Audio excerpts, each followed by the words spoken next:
So now me shop see what do me work now no one yan will be 2,000 will be over 200 a kafra this year wa adakura onya 200 a kafra national theatre siwa music can around us onya 500 but community na our VR Ghana Gas GMPC boss won't be open 5,000 so you can average it to 2,000. Here, our baby here don't is about approximately 7,000. It's like multiply 2,000 by 7,000 every month. It's about 14 million. So every month, when you're 14 million, let me trade 5 million film. It's a more balance. So I can even afford to pay the Ubianji 2,000. But by your polling station for them, so it be possible because it's a behind an opposition and you're about beam. And I be more when you do my here. Until once what I was so more on able to my that's the balancing attitude. About strength party now, I'm out for Sikakra. But that's interesting. No, what's in it then? This arrangement. Oh, the delegates, I'm making sure they were very happy. Because apart from 5,000 cities, I was able to that's for the constituency. In a secretariat for 1,000. What the 500 the administration? So it's only 3,500. Oh no, every week I work with you cry. When you cry and 3,000 for work. It's a person that is can so they very happy. Many animals are what they also alright. What's it? I am confident about offices. So if we can take it from them and they'll be happy, they are prepared to pay. So it's workable. Now, I would say Basa party funding. A approaching now or your sponsorship. No, what your party? A Christian or Formula One. He pays about $1 million pounds to the Labour Party every year. But that is declared. Here has it on declared. But whatever it is, we can find a very amicable way where a big business who benefit from the economic environment of the government once over to my boy into one about to my finances. And now, Mr. Fu, and Mr. Fu years in a man say one Ubuntu. So I talk about women empowerment and youth development. Yam from a scholarship, you to that Yam hobby, one employment, you to my hobby, and now a mentorship. People to my mentor because I'm afraid of the training. Now, Mr. Afonso, I is not 97 pesos for child.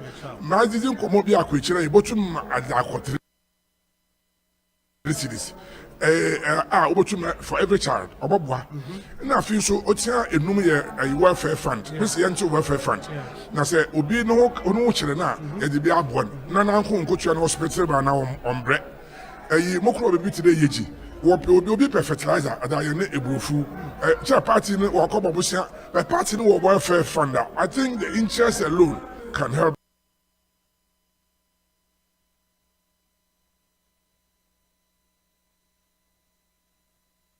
them. You bought to invest in them scan. Mr. the flag where I say mobile. One now we no matter going to there what Shimam Tribune. Me feel there one thing from no one casa. 2024 is history to be made. You better make history. Party be on cross road election. Maybe in saying I want you one kind of challenge. Me not me president easy, but me jai. Me the money. They can agree. But if you so no one says they don't want to see the lower ranks in constituency. They never get consulted. I are regional national. So the agenda be by a friend agenda 60-40. 60-40 flag bearer on for 60% of appointment. Now party for 40%. Now I don't say on your Richard, they have so many campaign one. If you my flag bearer on or the Nisika or the campaign on your check push. But a one also all you be on no beche. And 60-40 one make one I don't know about bridge the gap between the government and the party. And now Otia is song 71 is the battle with the NDC or what I call the engagement. I wonder what you hear my number between us and breaking the eight is the NDC. And say we have to have a plan that makes sure one bully here. Well, you money and money is one cabrofo and your brofo no baka. And see, order here share prepared. On make sure the MD say over there you face one young can be a motumaka. Motumaka fiasemen, near you be able to my chefie, on your man penis in Como, on your chef in Como, and the IMF assembly by here party food baby one task. Until here chairman, also all your communicator. I want to make some and now to make sure as a member behind them. And a chairman, sir, why a local government minister? Over to my handle MMDCs. Don't forget the MMDCs are the grassroots. Sometimes in some CC, Nti oda yenya ho to collaborate. Ma say ma hwe CEO photo. So corporate world also bit ase. So one ka family I have a wealth of experience. Party so no ko fare ba me ka. In fact, Rollins say by now be cool. Emi mo twi kokoo kakra man. Actually na Rollins say yeah, oda no na ya organize students against him. Emi na dambo chwe sabaka ya na ataka ne di. Actually opam ye kwa Abidjan. Nti ye start ye kwa say ankada. Ye kwa bobo he anu age HMS ano ampretum sapon. Matthew Chireme our friend Ejebewua SK Boafo friend Boya Nangoma Thomas Bruni Kodumpieni ono na yadi sika kakra eze man party pin your friend Steven Kreku what the Bua was started down Kobusia club and sana justice and all your referendum so yes you push it from there and I remember Mboso map a York and it for winning abato na musum I was the first organizer of the party in the UK until me a grassroots person. You know, Mr. Major and Fancyman constituency, Fancyman was the winning. Until me, what for that was the vote. Indeed, my and there saying, I'm Madam now the chairman. My target is to hit 170 seats in Parliament. 170. Yes, I lose 32 or 31 thereabout, or they retain. And this is that we win if here is about under 3,000 votes in, or you bear 51. So I'm going after it. In fact, there are about 4 constituencies in the voter I know we can take. There are 4 in the OT I can take. One of them is my own, the micro school Jessica. I can't take Kofi Adams there on your study.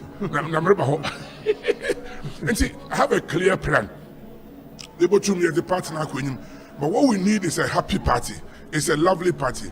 Osun Ebusha. Osun the Wayebushafu. Ya kan bom ne kedizi ya bom obi aye bi ma oso enwa na mom oso so adakro wo here say oroba obunua anti obi anhwe no ho ne bra and this watch won na yakọ break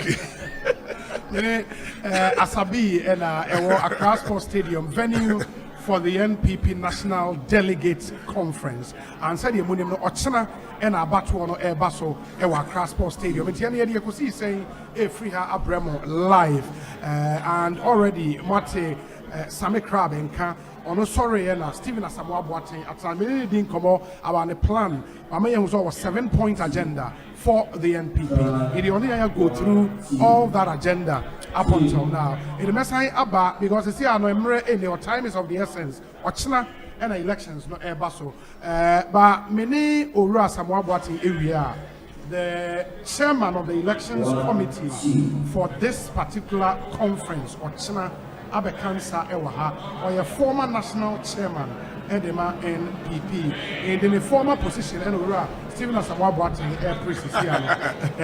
Mr. Peter McMahon. Interesting, there's a coincidence. In the Damocro, Oman FM, in the Damocro Man FM, and maybe I am now Peter McMahon was rich. And then you build Moko boiling point. Moko and Freddie Blair, and now me and the Baba. And I'm saying, go. I 31st night was Oruko, now Osei, I feel for Flaba. And that's bye. When you are paying Peter, there's a coincidence. The Samuel Jordan number 7.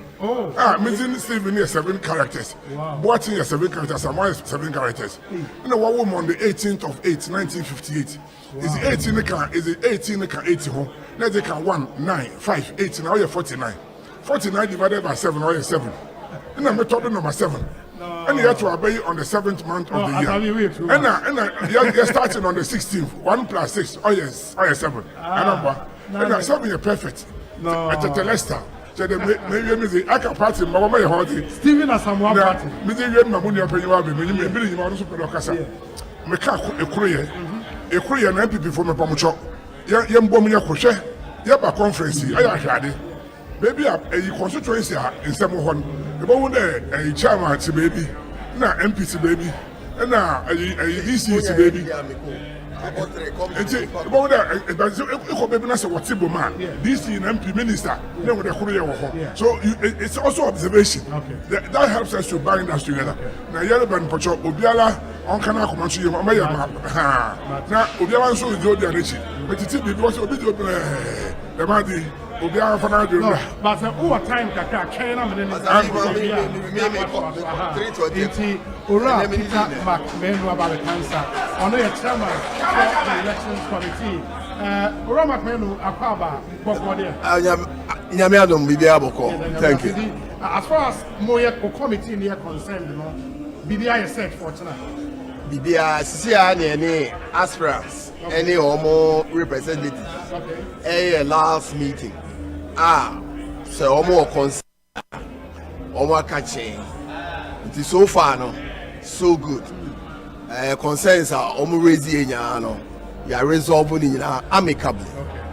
Abutari mo you are resolving with the anti and so you hand over delegates album or the register no to the electoral commission. Say park issue the odo ni hweso a enyema pii ekoso eche say ahoboa no egu so pa nti ya ahoboa pa. One issue of contention na TESCOM list resolving TESCOM. Everybody is clear now. It is clear. Unfortunately, what perhaps brought the misunderstanding is rules now you to TESCOM in the regions now. And you know how they apply now. National. Because regions, you can say a representative of TESCOM. Ntinama mtokwa kakraba because be our president na as representative na ko I'm Ashanti region kwa no wo mo TESCOM nya mo want to be the National Council, the second highest authority of the party Asia na sa nsemi ba o mani no sa dia national dia no yenye no the president of TESCOM or his representative. The president no ni ho a na the representative aba enu no omo na omo albums no eye representatives dada na representatives dada wo bra presidents no so all omo ba no be show say ampa omo na president ye free regional youth organizer no to either confirm or deny it ebi no be kan kre ebi no so ma ye interrogate omo no omo jitu mu say omo nye ye mo try letter ebi o ha. So it's not all that latest that is good. No more case, but they were just making noise. But in Yabutre, go through no, they apologize. They apologize. Oh yes, they apologize. But Obizu Okutana TESCOM ID card. Osei president. Go president. I trust so president. Now, South school corner no Obifu for Edi Neshaw. Any obifu for picture there any intimi sir at least etima correct sir anomalies ninya TESCOM they are about 291 yeah 291 yeah but this thing about the proxy list proxy here were local and international proxy. Local they say bia obi owo Ghana ha for one or two reasons to say honorable Tina Mensa say the committee echo baby into to me now all the vote am the chairman say ometo man and the international almost fair man no almost so ebi etimi ama but I no go form no but say why you could not make it obi all say na dwuma mu ya ma no kwan so obi so I was say take it in the booking, you know, man. But fat proxy man ubia keke. She said somebody from your branch. I don't know about Ghana. The person should be from your branch. Branch. I don't know about Ghana. And there was a cut-off date from 1st July. No proxies were accepted. She said national elections. 40 days. To election, accept it proxy. It's in the CI. Until we also know from first a binum penny for power contacted me a few days ago. But I was candid with them, say, unfortunately, 1st July pound until 8 million. So that is the issue of the proxy list of DIPA 27 oh, it is all the review. Now SK Boa for them. Once it comes to our attention, we'll deal with it because we deal with it in the sense that promises say you be an impartial election committee. election committee that will show professionalism, that will show openness to and transparency in everything we do, such that the integrity of the election cannot be doubted. Now, why yes I now Udi party no shamo, because at the end of it, we're internal elections, so we're working together, holding together. But the ultimate is 2024. The woman Yahudi Ebem say a benya cascading effect in 2024. It is a list you are working with, a list of how many people. But what we saw was 27. After the review, any person in the work list. Who can local and international? Both together. We don't have that much. I think we may have. I have to check. Okay. But what I know. 50. Okay. Omo mfa boche no mpo na na omo de edoso. Say enam plain fair ne adwuma mu permission ne ade nti. But I no it's not that high. And reasonably enam say there is a caveat say fees our branch ho ultimate metodo. It cuts off any fraud. I'm not saying I met France before. It be so omo allege say there is no MPP branch. To say Equatorial Guinea. Fortunately for us, the Equatorial Guinea group emu 7 aba. Nti your friend omo ba meeting say omo ne jan more questions be am put it to and omo bisa 1 or 2 no mu zampa. Genuinely HE Estelfori time and yete branch omo ansa ni ya play omo the buy omo kan omo say Askai. There was nothing untidy about it. It went all well. Baba, the elections committee, what are we chairperson? Membership, my membership, my secretary, and member, any director of election events, Nimako, engineer, Kwesi Abiesi, lawyer Gary Nimako, Dr. Lawyer Budu, Mawusi Awiti, Oboshi Sai Kofi, former Ghana's ambassador to China, Boateng, H.E. Boateng, Edward. There is lawyer. Oh, this lawyer. He just left. Emmanuel Dakwa. And honorable MP for Nanto. Amin Anta. Yeah. Deputy Energy Minister. So these are the members of the committee. Yeah. For now, after the final meeting, now every candidate now contesting is clear in his mind. It's clear in his mind. There is only one outstanding issue. I am up to 4 o'clock.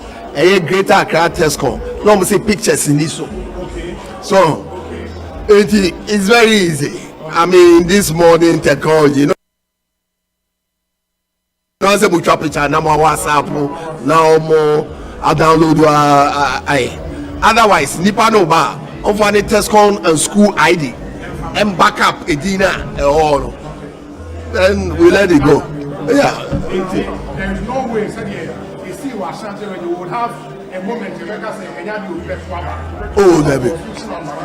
I don't expect that. Yeah. Medasi.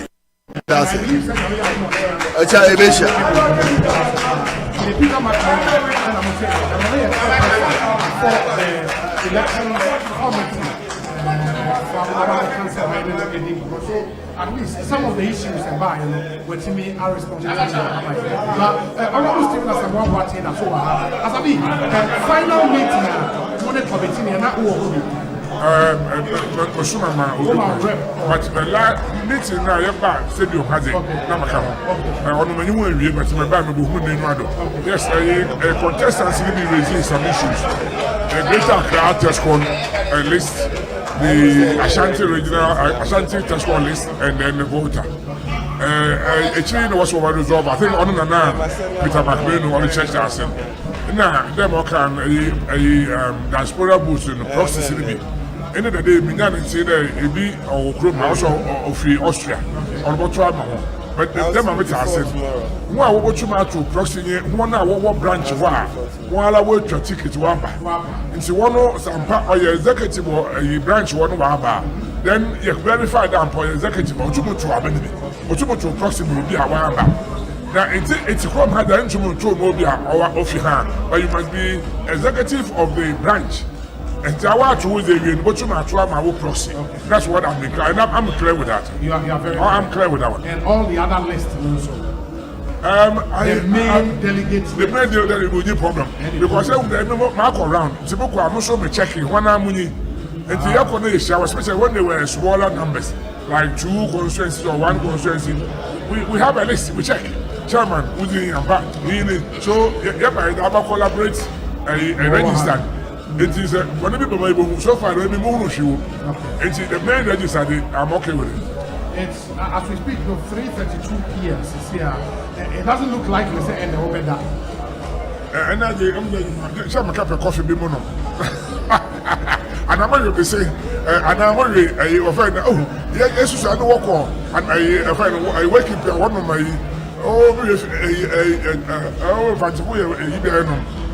so for the trail, when that and the house or the house with women. And because that's our mama. So the last one, we got your madam Osei. Need the car and I walk by my mama. Now, or chance your starter. Yan that to them become you. And I say, and then I'll walk or Nakopo, the young Mako. Now, Mamma, can you there? Yes, be more was there now, and now I'm easy in nature, and I minister or Yanuka. What's in here? I'm paying the party at Makayo. Here, number.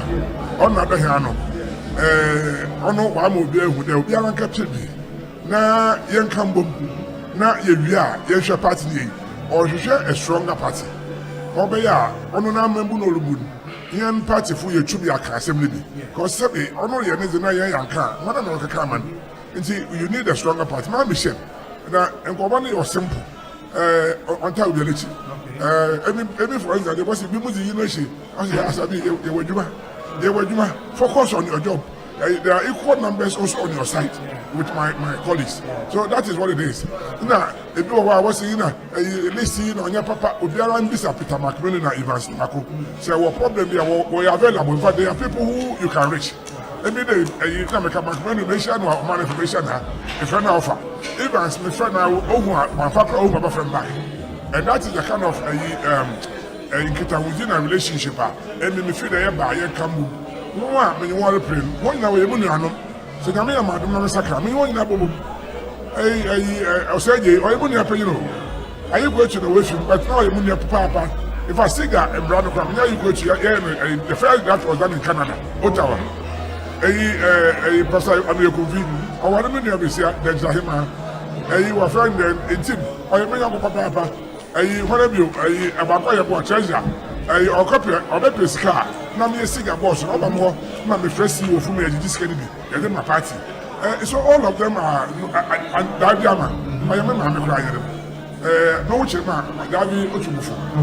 In fact, the academy make a presidential in 2014. In fact, Davi, or one of my signatures. See, when now we are now there, there was 2024 battle. I want to establish it. There showed your one was in. Obi Asempa on Tianka, Oboto Anamon, Obi Asempa, on Osubotuma Yakwanchre. And so my communication skill is very important. My knowledge of the local government system where MMDCs matter is important. My knowledge of the CEOs where they run businesses, how we can run the party as a business. Now, it also comes in handy. We will also account what's your party. It's a kind of mini catch, very catch. And this is what the water Kashiriba, much of them more far back. Oh, look at them more far back. Now, what about to Chewa and Maha? And look at them Muslim missing about to Chewa. But is this your first elections yet. It is. It is because when we were 2020, for 2016, we swept the place with 169 seats. Then 2020 back to 137. I don't know. Here is a man. What we say we are. It can't be 2 months election. Malamu Kuruman Fansaman, Malamu Niako Kwanza, and I'm funny crazy. The master Kamara Kwanza, the year. You know, we put the truth as a self 2 months to market another candidate. Kwanza we knew with 725 in 2016, which was like a marginal, and this is when you are only Ophelia, better nature, they be able to me council. I didn't mention me or Batman. Otubo we knew with over 3,700 votes. So I have the capacity to turn bad situations around. State Enterprise Commissioner Olugumbo, I have an experience of turning Nema, $100 saying, give it hope. So I'm sending a message of hope. A message there, Charlie. I don't know why it's party be across the we can do it. One of the banana skin is a flag bearer. Now because they say, what you mean in one combat? Some may make huge sacrifices. When you have history to make, you make huge sacrifice. So one person the man, they have a contest. I mean, between free. Because you not going for more evolution. What was what saying? But any Madonna, now you told me a flag bearer, you kind of president. Now what's your man paying a whole father in you? Shane, you might buy your young cat. You was saying independent power producers agreements. You try for 10 million, if you are banking crisis, if you are we're friendly, the beer back and we school free city have a count. You say they want to say one factory, you have a health facility, so you will become. Now, I had this sister, I'm not for what's the ordinary economy, where do they be on you? But I'm a penny can say, Miss Abaka covered by an Osei. Covered up in Pochobia, Catalana, the name. Now, and go. You are on Jum or Onyam or Yedis as a Kenya last year, Sanamba. And see, them the economy said that you bought you on Unipe, we are able to be a year. The economy now from Kakao, but and this if we know what to have. Yan a cadre or say or from able to my yampa. Only that IMF able to be a few temple. And I feel so, or today I have born. With the example, at the miracle of El Wakada. House of folk, or ball or a Conakry, and Guinea Bissau, a Guinea Conakry. I'm a half year club of Guinea or some 5-2. Now, house of we had 3 goals for Accra. Now, I'm on a class posted was what I share El Wak. I would El Wak, or you're very tight. Now, supporters, they intimidate. Half year club of Guinea, first half, now houses into a grumble. They started second half, 20 minutes, has into a room. 25 minutes. Now, Mama, at a and then you are a consolation goer. But one goal is a consolation. A friend of Robert Hammond, that's a whole 2. Actually, I didn't watch my hey, and I find Mohamed Polo. Okobo corner. The time now up 92nd minute. Up corner on crossbar, no, I can say goal, 3 goals. Has a corner where you have your club injury. And empty before when I could do half time near me. I could find in half time. Yeah, my second half. We just you're very focused on Greek. We must focus on Greek. We must focus on infrastructure roads. What is banned the more content railway. We must look at it because we create employment. Now accommodation, housing. Minimum rent and what baby was in. We can use local materials which has no inflationary effect. Turkey and China. Now you 2 million, Jessica 7, then there's no inflationary effect. And see, there are a lot we can do. And see, Honor, Mr. Sabi, the chairman, as a chairman, I will give the party people a general. Moko, a former youth for the front of youth commanders. Now, you are a youth organizer. What's the a youth commander? Now, youth commander. And a 2024 bachelor. You need a general. As I need a general. Now, Papa Atila. Kick. No, was it? Papa, the commander, you need a general to lead you. I don't know. Stephen Asamoah Boateng.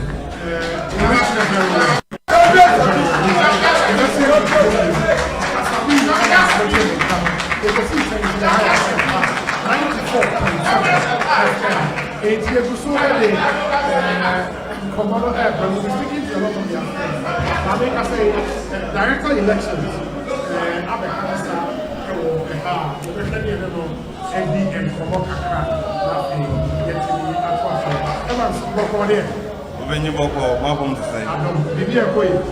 about the other room, Moja dear Sunday, and say, okay, Accra Sports Stadium, said the grounds operation for AM to see a sitting arrangement for delegates. Yeah, in amount of canopies, electoral commission, Bethnam elections on your money. I see, area on course, the bonfire said the body, their chair, nay, or chance on not my aqua. On fan chairs or the so is by a stress member.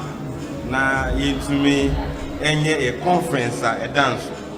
Okay, it is a main page, that's why we will big up platform and a white color is the white color is there for mine. And what's another? The almost shade there said the Uhu Park in a solo. Enchebiano, on the same movie canopies, said baby, I'm a tea. Okay, me being so way cheap, a corner honor. Usu cemetery end, no. A honor Shanty region best start a free. Atuaba. And Shemley said Ashanti region offer constituency executive.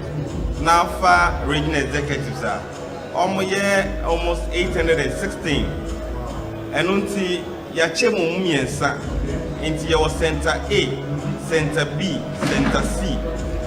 Eastern region Yachemu 2, almost center A, center B. Greater Accra to Yachemu almost center A, center B. Yayane said the bear numbers not per polling station the Beba Fem, yet me at our baby in them. Regions need to go say Uti and the Western North, Yakabum. I have for never go see Yakabum. Yayane said the bear voters per polling station, and ye be brave. And until Yene Electoral Commission discussions, no. Ekoba said you be created 20 polling stations or 20 voting points for organizer, treasurer, secretary, vice, and a national chairperson position. In Tianono, Ebenya 20 voting centers per regions no baby almost to aba. Near your wings no, women's wing, youth wing, Nasa and also almost Yachim, Biabenya 2 voting centers. Ye said the bear, you bet me up to abandon them. Na delegate in Kujina queue for a long time. You bet from intense. Na yet me to them. Ya kind in them. Ya mounted billboards say polling station be a way about na. You bet kind agent ever sign easy ever announce results no. We are the Beko Collation Center. The work collation center now results no you projected baby atibiano ubehu obia ni vote nya per polling station remember screen akete no so area ya kan nyina bom. This is new patriotic party at the front. It says elections no ni mu ada ho ne aspirant share a number of times ya mama who said ye be no ni nyina no so no ye ma electoral commission ba if so our political party act clear said internal elections are a free constituency region and national or supervising the conduct. Discussions are nipa edomo ban doors about inner perimeter and until arrangements as mounted polling stations now. You very animal say police no so barricades amaya your ball constituency they now power to be impeded. You will not be impeded in any way by any of the process. Into so far there, and today we are coming. You need to stance. Delegates stance. Yeah, baby, I know. Yeah, the labels. Abuba, a chair, baby, Ashanti region. Say, maybe Eastern State, maybe a Greater Accra, external branches, MMBCs, the MPs, ministers and deputy ministers, maybe a test on for Betina, Nignano, grounds operation for Alebua, Bebo Chinano, regional chairman, regional secretaries, regional organizers, be usher in after entry formalities. Entry formalities near say Obia be making sure say or then a COVID-19 vaccination card no ebeba. Na you better check it for security reasons. Say Obia enfa pin cry and share no as they say in security 17 no. And some Ghana Police Service e catch no ye di super pesa. Inti Obia delegate a obemu no. You better check it entry point. And so no way to me a room. You hear him say, "Oh, yes, the amount delegate accreditation there. Yes, I'm sorry, him say, "Oh, do voter ID card and so back now they identify." So in discussions there, I also come and PMP, no, your candidates no I engage a lot. They need to be on the same page. And until now, very free time I shall say, even year term forms, you hear vetting, you hear balloting. You publish your notice of poll, your ballot papers this year, you know. It's been very smooth and very quiet. You appeal to candidates, said directive, National Council, the Abano. Only in this super paper. In fact, any so candidate normal more they say, mounted giant billboards were around. I mean, one say, only the super paper, a transport stadium. Yeah, for elections. Yes, you need to say national elections are. Election day, you don't show any party colors and all that, and also any so. In the formal as a committee, you know, have you been under pressure planning for this committee? Oh, elections committee.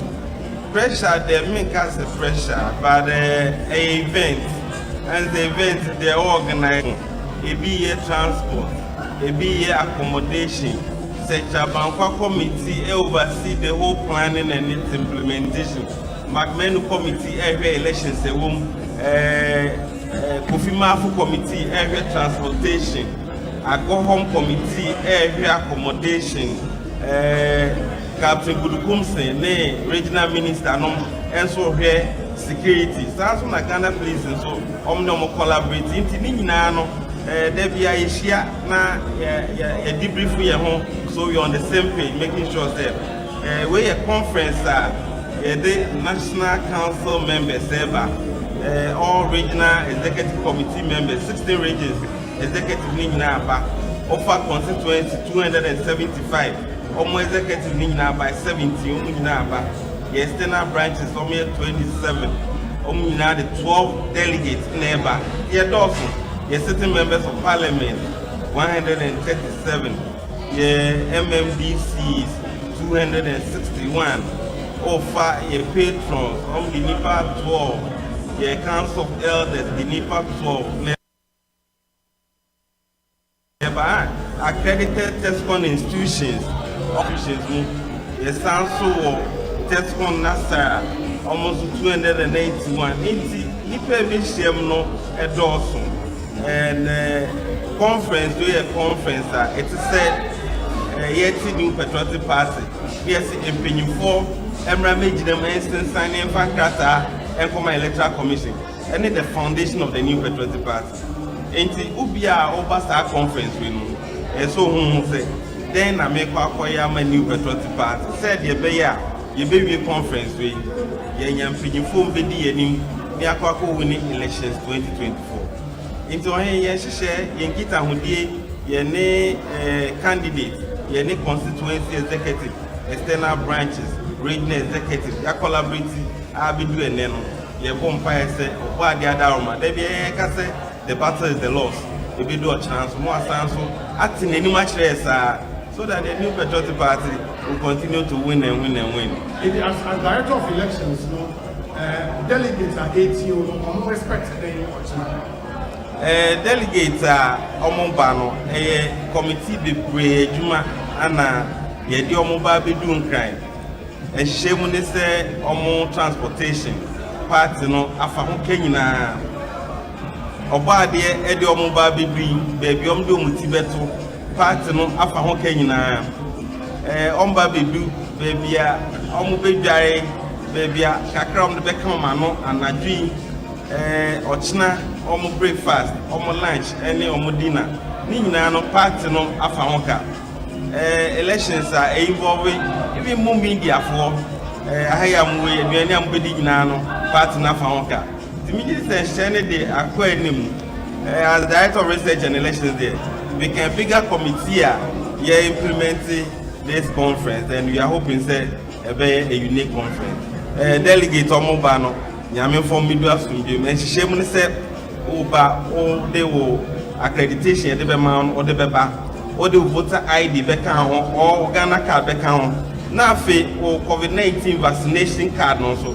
o de aka ho aba ye beda ye candidate na se starting no mu ye 52 ye wie a close to nomination ye ka some fa nomination forms emra no 51 e de buy ye ba be start vetting na akwa 50 ye wie vetting no maka 48 nipa mienu ankasa if you move frame 48 na kai no ekoba se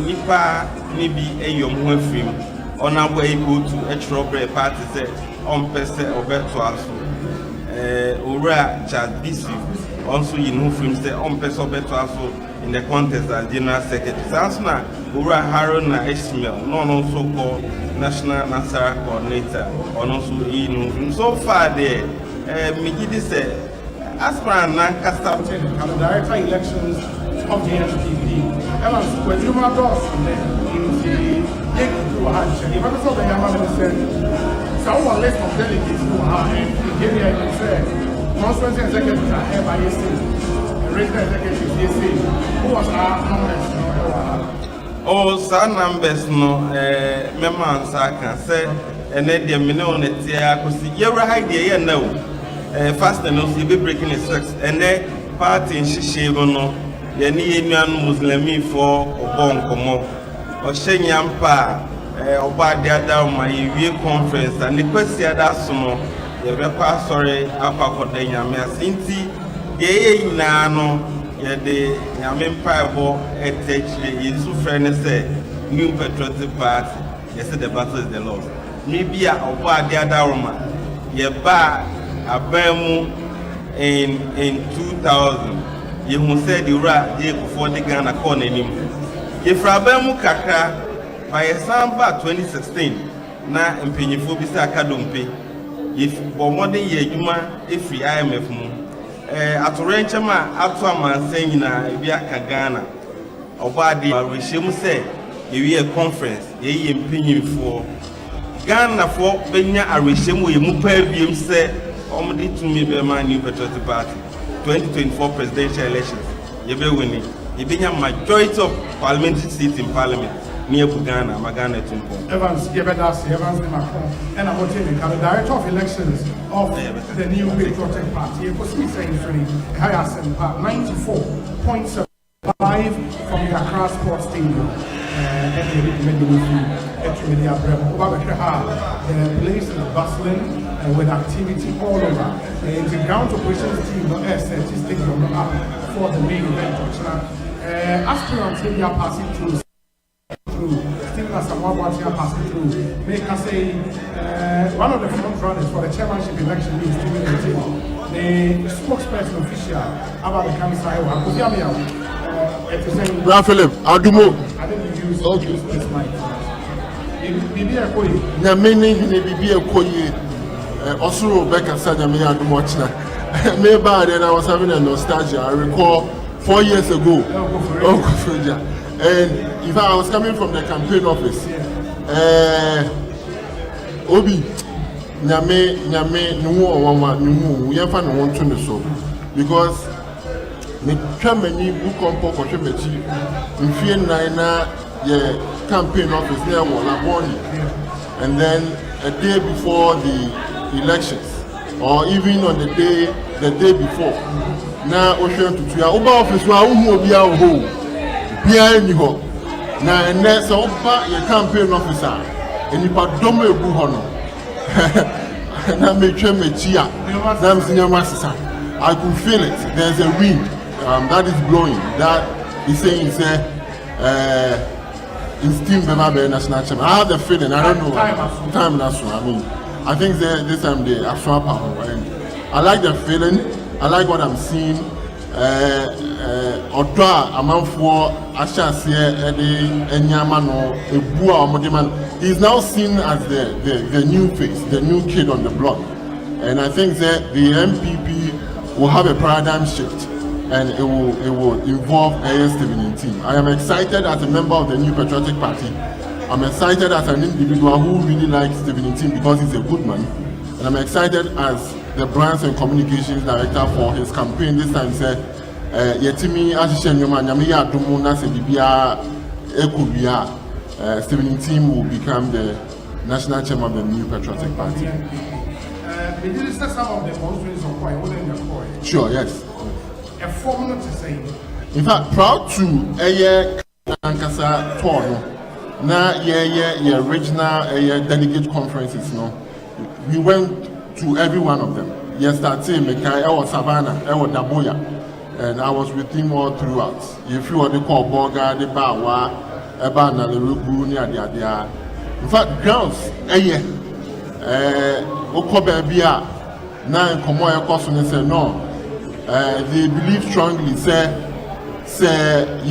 Penibi, Amana, Beya Party, Jenny, na Etimia Bois, Ama, breaking the 8 slogan no and a mantra na ye guso no are possible. There's something they call the intim factor. The intim factor no say for the party to be able to win 2024 elections, there is the need for us to be together. There should be unity in the party. For that matter, a chairman, he is a symbol and a signpost for unity. And no share opening Stephen Intima, an individual our elections. For the last 20 years of his adult life, he has been pursuing a singular project of becoming the new the chairman of the MPP. Anytime he goes to an election and Olusua, he has never said anything ill about the party. He conducts himself so well, so disciplined and so committed. In fact, Olusu elections are what he does for the party, for example, he provides letterheads for every constituency and regional offices. He doesn't stop doing that. Every parliamentary candidate, he makes sure he will provide you with logistics that you will need and also give you money as well. He has never stopped doing that. And Myanmar also supporting the government or the party in general. He continues to do that. And they believe that this is an individual who can really say, now who call polling station elections. It's here on our system now and said, wow, you know, so woeful into every party. No. Or yes, what can you know? That's a way now. Put him in the cancer. On no crown, the offer munina for all these one time for that. And to know, cast a member, I near Juma, a bay a bio or your beer, Sebi, Yamika, say, Empo or court chairman position as Olusua. On jai the all or Koswa support Nasi and supporting it. No say Adodo Diaby Eba Amanyokonim Wamra Empo Yawa Benim near party Nugent and if you're betting your chest Adodo Diana. Opening Stephen team has the credibility and the demonstrable traits. Say okay, even when he doesn't win an election to become the national chairman, he doesn't stop supporting even individuals in the party. So Obey chairman, this is a person who really can be able to ensure that there's equitable distribution of opportunities to all members. That credibility is there, that track record that matter, that factor of intim we need somebody who is a unified. This is an individual who has never been aligned to any similar faction of the party, whether this A or B. They be our elections or whether good or bad, at the end of the day, Obian himself he went on his own strength. So if Namiya dominates the because we are going through our restructuring and reorganization, this is an individual, it doesn't belong to person A or person B. And we need that individual to lead the party. We need that individual to rally the party and to mobilize the rank and file of the party to ensure that going into 2024, though it will not be a walk in the park, a bare mountain to climb, but it's a party together under a chairman or kasi chobo yebeji su ye or kasi yen dirty our boots and roll up our sleeves party dom beba bedi na chia among the people on our contest now. I believe strongly as a party person say Stephen team has that aura no around him to be able to galvanize and mobilize the party together for victory 2024. As a campaign team, across the mind that say for yet another election and try another has it crossed your mind? Say if you have followed in team for a while, you realize I mean, before even elections are held, he is the person leading. Yes, we've thought about it, and I think it's part of the strategy and planning. But what we have done is we have assessed every elections are occurring and have asked ourselves what happened. In fact, the truth of the matter is that every election here is not the same for the next election. It comes with 8 dynamics. You have 2005, what happened? 2010, what happened? 2014, what happened? 2018, what happened? We've been able to seal every hole here. What I said.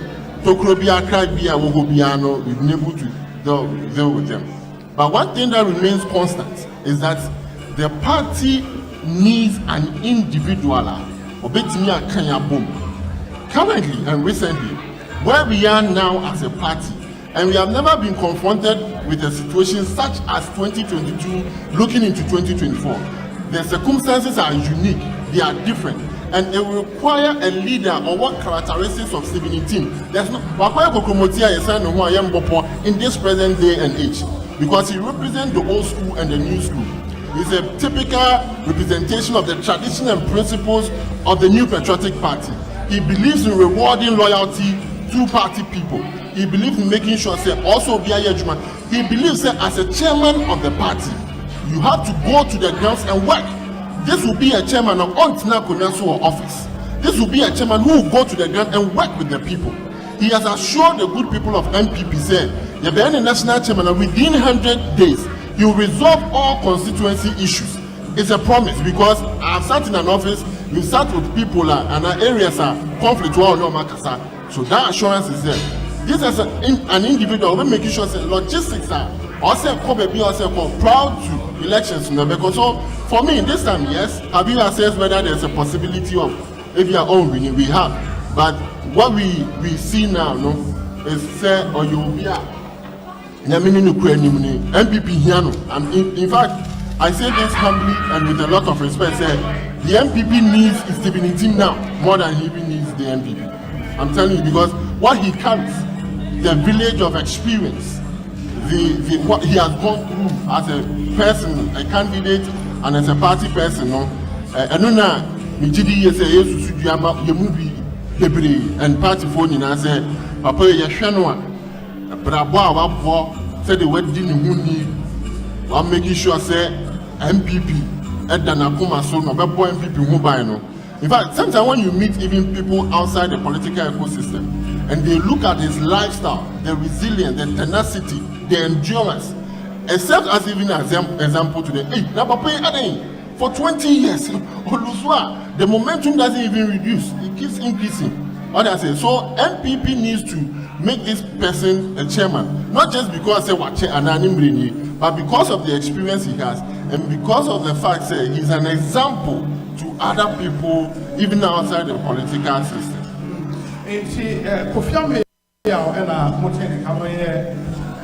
Spokesperson, brands and communications for the Stephen team campaign, and he's still here with us. But Jennifer Queen, yes, please, and I do not see but National Council de my September and TV who said, man, they are not say they are to be. It's national executive, and I say neck, and I say National Council in train September and Brano Magic. Now, almost like I said to us, I want to us. Of course, met to us, yes, party. Obi, yes, some party. There are so many of us. I can say, wait a minute, who's the who pushy Obia? Eh, no, be one way. I'm 12 for in the wine. A JB, yeah, delegates in there, can I say?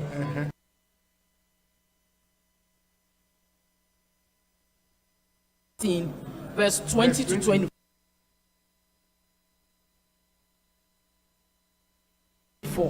Ubi Sami Amiti Achi. Where Jeb, oh, we are some.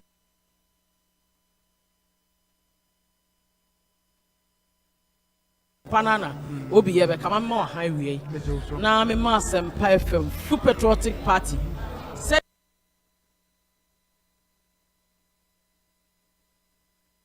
you have some woman was some yarn, I'm assuming.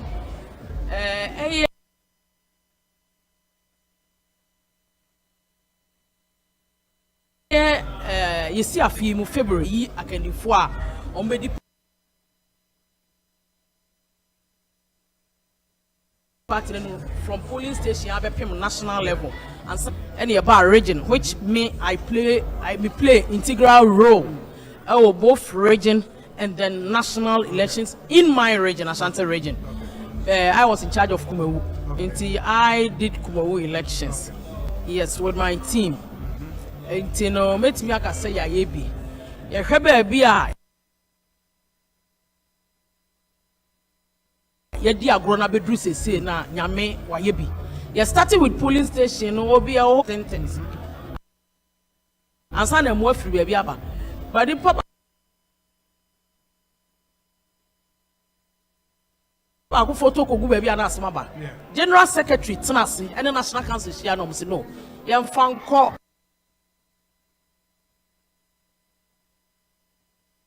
on kakra na no na di de ne ba etu ko na chairman ko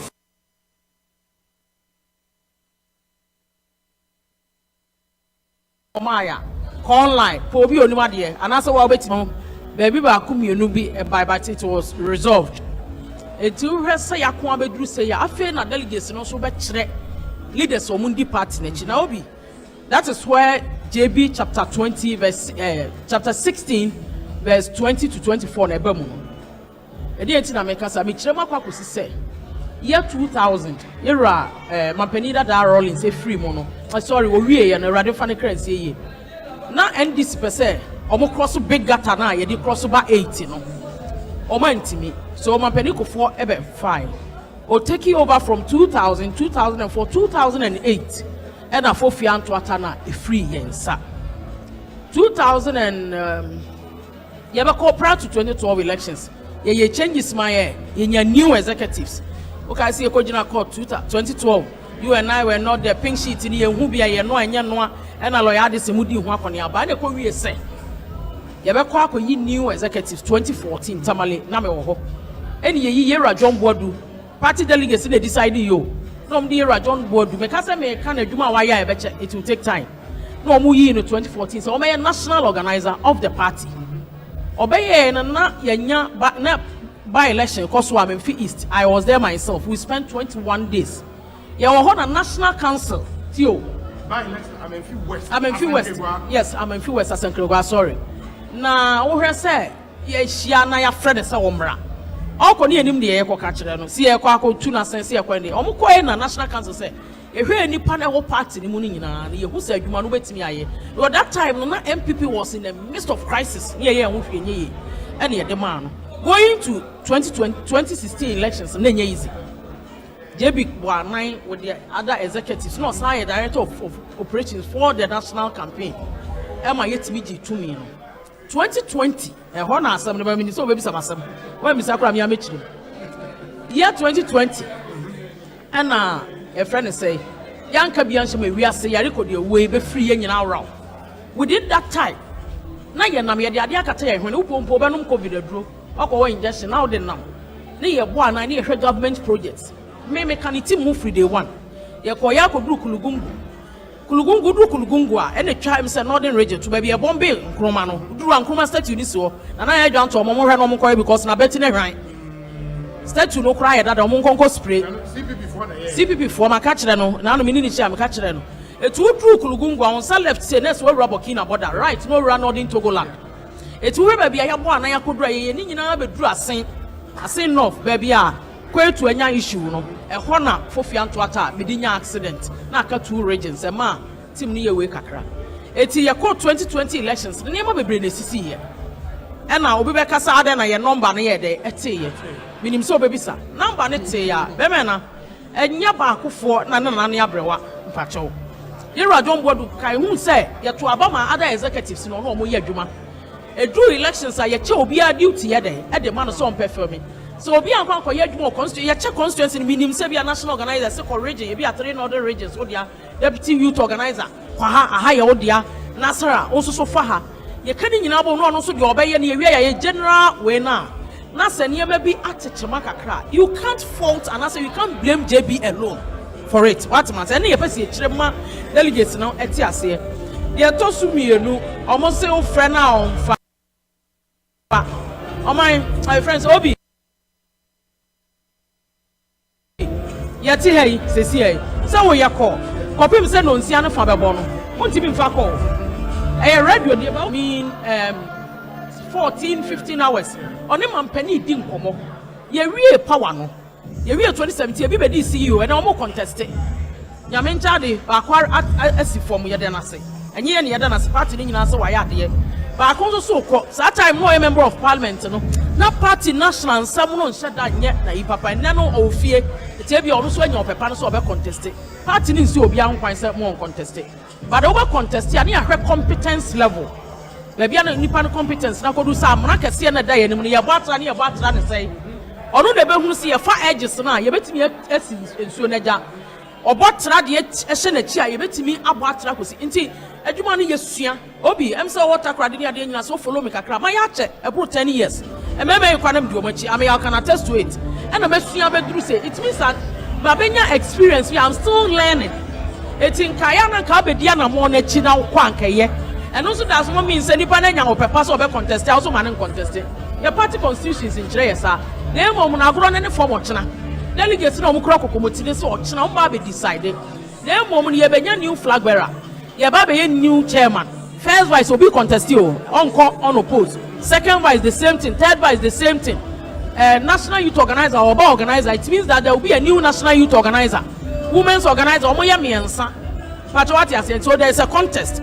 It is a yahwese ye benya new faces ye kasi ye yedi ono nim de what the party na chi agin hyehyɛ na chi aba beduru sabre na obi ye kasi ye na from am say na party no am say ya ye mpesa ye be break it no ye so ye be see break you know breaking the 8 no obi anya mere rhetoric so anya no fafa say ye kan ye be break it ni aka keke ye kan no ndc for lazy omuku to omu twen ye say ye anya obi obedi kun na ni mama yakọ na yakọ kun akọ gi 2 minutes wo because you see say yetimi break 8 now which I am so much sure and I say me ya aware say ye betimi a break ya oyne say ya friend say ya mo ama leader papa ama me di animu a ohun ya ama leader papa ama me di animu a breaking 8 na be di amaye hwe nipa ye pese wo ko AJB no John Boadu no watena neck meetings mu one IPAC ahia sorry watena EC meetings mu one IPAC ahia why meetings a month ase wo elections ma nya da no strong room no ya ma me tea ya ma me biscuit me coffee akofam charge aba enya no bia oso okunu agi tumi na ma party no na nke ye win ye na oye adwuma bo aka bi di na no tumu e mo bi be ye CEO no nanka obetumi aga so no so ejai ojai party adwuma to nanka kwakoye ebi aban adwuma ye ni ti se the era Samia Uku and then woye enela woye amana ye fei so ati ase but John Boadu say I will stay back work for the party ni push party na konkan because nyame anim no kura ni se nye na global crisis a hit Ghana man nyina nanka Ghana de nka MPP nke ne omo edi ni yie but unfortunately we are seeing nyina kwatwe Ghana is not on isolation ye nyina ya affected. The good thing is that a new baby say a command Ghana Miami and watch the said the UK ne omudu omoni eba go for mom strike no because ukita ska nya duane nto ukita untimi nto anuane a ope na dodo quantity ento omu high cost of living omu fuel and some there a whole lot but Ghana no ye nimsen komodie ne nkasese ye dey ekoso but see be break it ne ka we nyina abomu a awon ye hia ni mu no it is all here team na is holding together working together ye nyina ye som ne ya adwuma na ye den e de abom the sent ni ye hia kan di fo papa ben kasa mi nua na awokodo bi ne nyina free baabi baako ben kasa on fata pa na mo me mpa ye nyina no se obetwen na ye adwuma ne sa weni a wa free CEO no kwa no wa di minister because o ho a osoma e be ka mikro ba santaman e be ka regions foforo aka which yen you never bona baso. Ethiopia, we will be Samia, JB chapter 16, verse 20, 24, and Sampanani. Who will be some on? I'm not sure Biaba. I'm not sure Biaba. Previous performances of John Buedi. 2014 or contested for national organization. Yes. Onya 3,279. Yes. 2018 or contested for general secretary. Onya 4,277 votes. Ochina was I about this for general secretary. Yes. As a team, you know, Mosha Obenya votes. The last we know Onya say 4,277. 4,277. Yeah, means na me numa me kase Obenya say. But enkomo akoso ni delegates no nkomo a ye ne omadie ne kire se o mekire dochena. Because only the do na akasa omo per experienced person.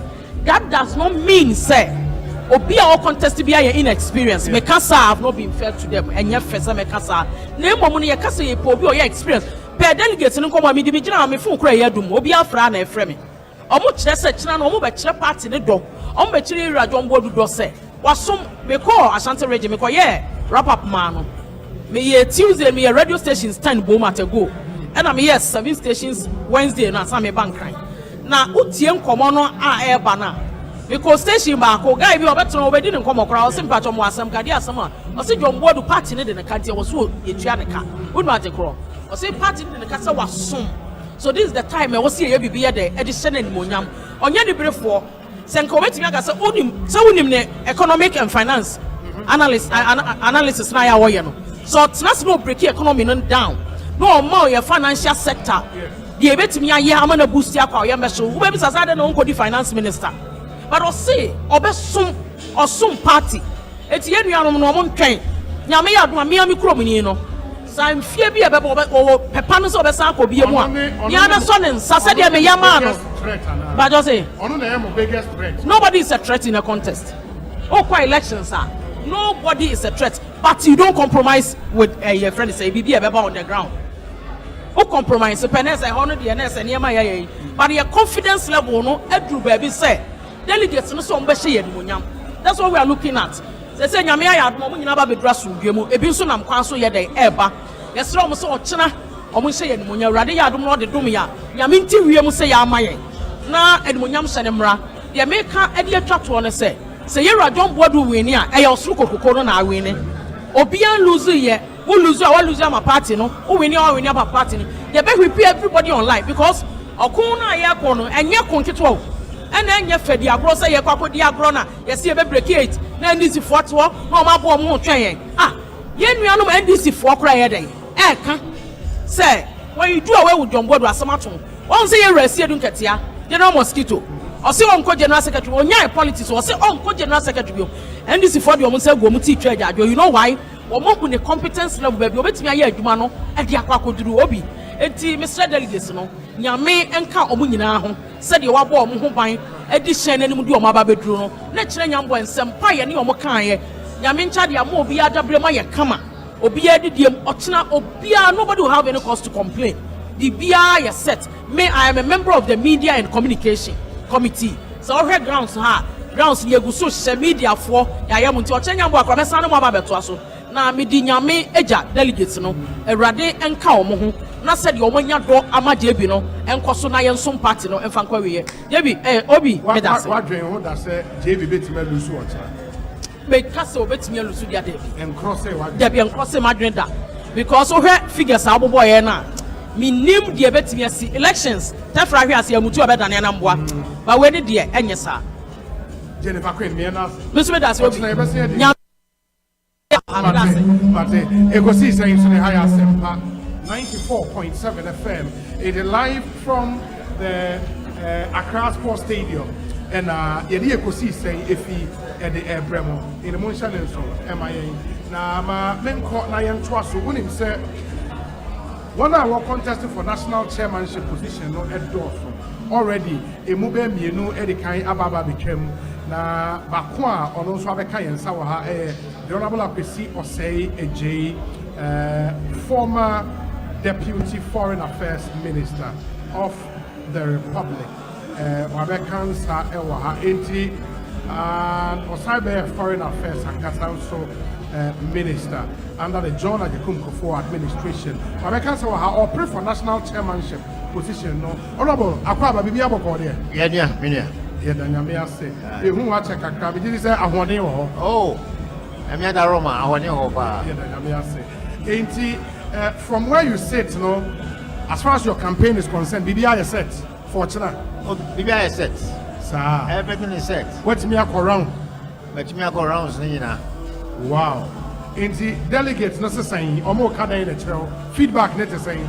Oh, feedback and you're bad. In the sense say maybe they're different. Okay. So because they're quite there anymore, no. I just be business as usual. Business unusual. I say yeah, I did be a bit timid. Up woman and master. Say a bit me winning about. Okay. We'll be a bit because I ban a bacotono a fogo conclusion of what. I got only a politics in chair. Now, me said, my politics is here channel. I know. Say, there may be a dinner, as you see to me admit. Saturday night. Now, if you require a bit me a first one, a bit me accurate mistakes, no, and Sunday to me a cocoon in him. New qualities being awarded on board. What are those special qualities awarded on board? I'm saying, who can say deputy minister? No, me ended up as a minister. As a minister, yes. You know, under John Ajekum Kufuor's regime. Yes. I've learned a lot because we joined this party before 1992 even, and I've worked through the ranks. I was tutored under a friend saying Darucha, Peter Lajiti, Neo Doisites, Peter McMeno, Haroni Seku, and then Jacob Otanka Obichevilamte. Yes, the late. Now, me who say, yeah, may be S. Away a party. Now, the S. Son, S. From so. That's why I think, say, quality am de bemono. And he said, you bet me the power, no, I'm at the grassroots. Because the power, no, you're talking about grassroots. The grassroots, no, they need that power.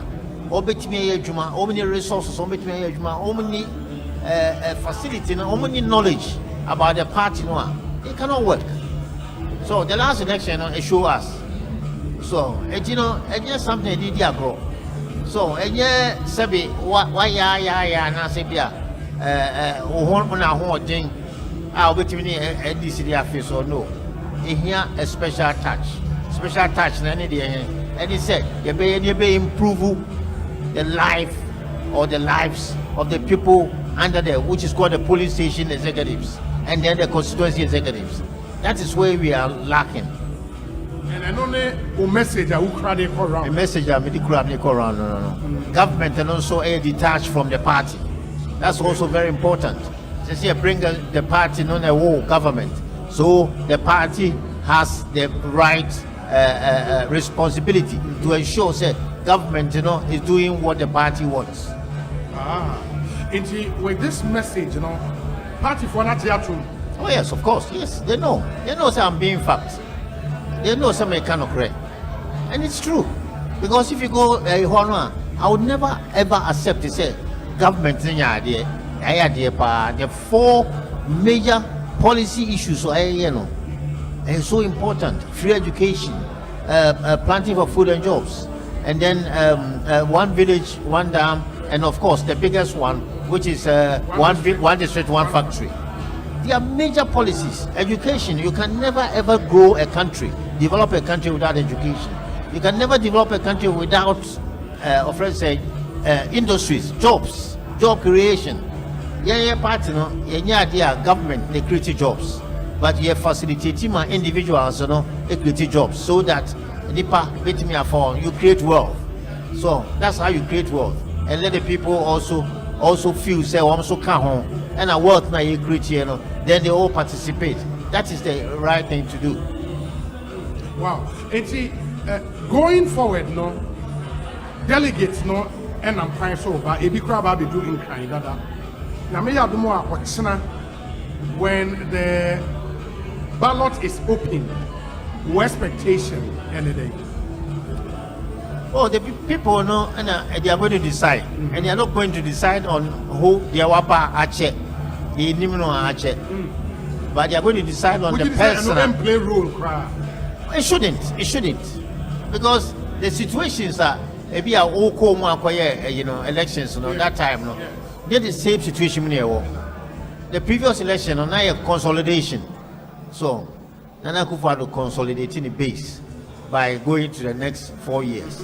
They say all my ballot a box paper and studio. It's a new person. The new person also no. As I say, a new system. I bet me I'm a party now very popular. Last time elections, the party isn't popular, but the president was popular than the party. How can you do that? Oh, I don't. You know what I'm trying to say? And then they said, the people know expect somebody or by idea. You two abandon war headquarters and you two original, but you two constituencies and also the police station level resources. One police station and answer one constituency, any other constituency, all needs the same. But before you can do that, I be who needs and yakwa say research and communication departments. You don't want to become executives no. So what I'm proposing and they say these two organizations, these two departments, research and then communication, they must be a full-time persons. I bet you the party, that's what risk so that they can give us information as to what happened in this constituency. Because as I said, your demands are the same. So, as I said, ultimately share constituency by constituency. Now, when you have information, we were able to COVID, defeat COVID by data and science. But if you don't have the data coming from the grassroots level, ultimately, I'm planning the whole, that's what I'm proposing. I know I'm a person, a new, so refreshing. Let's do that, and you will see the fortunes of our party. But some have said, we share Omu contesting now. Omu be a contesting elections. This is your first time contesting an election at this level. Well, party elections, not because I've been a member of parliament for 12 years, so I've contested elections. So you can't say this is my first time in contesting elections. No. Yeah, okay. At the parliamentary level, yes. Yes. But at the national party level, first time. First time, yes. Okay. Now you think you still have that experience to manage? Because some have said, yes, you can manage a constituency as a member of parliament, but managing the entire national party requires a certain skill set.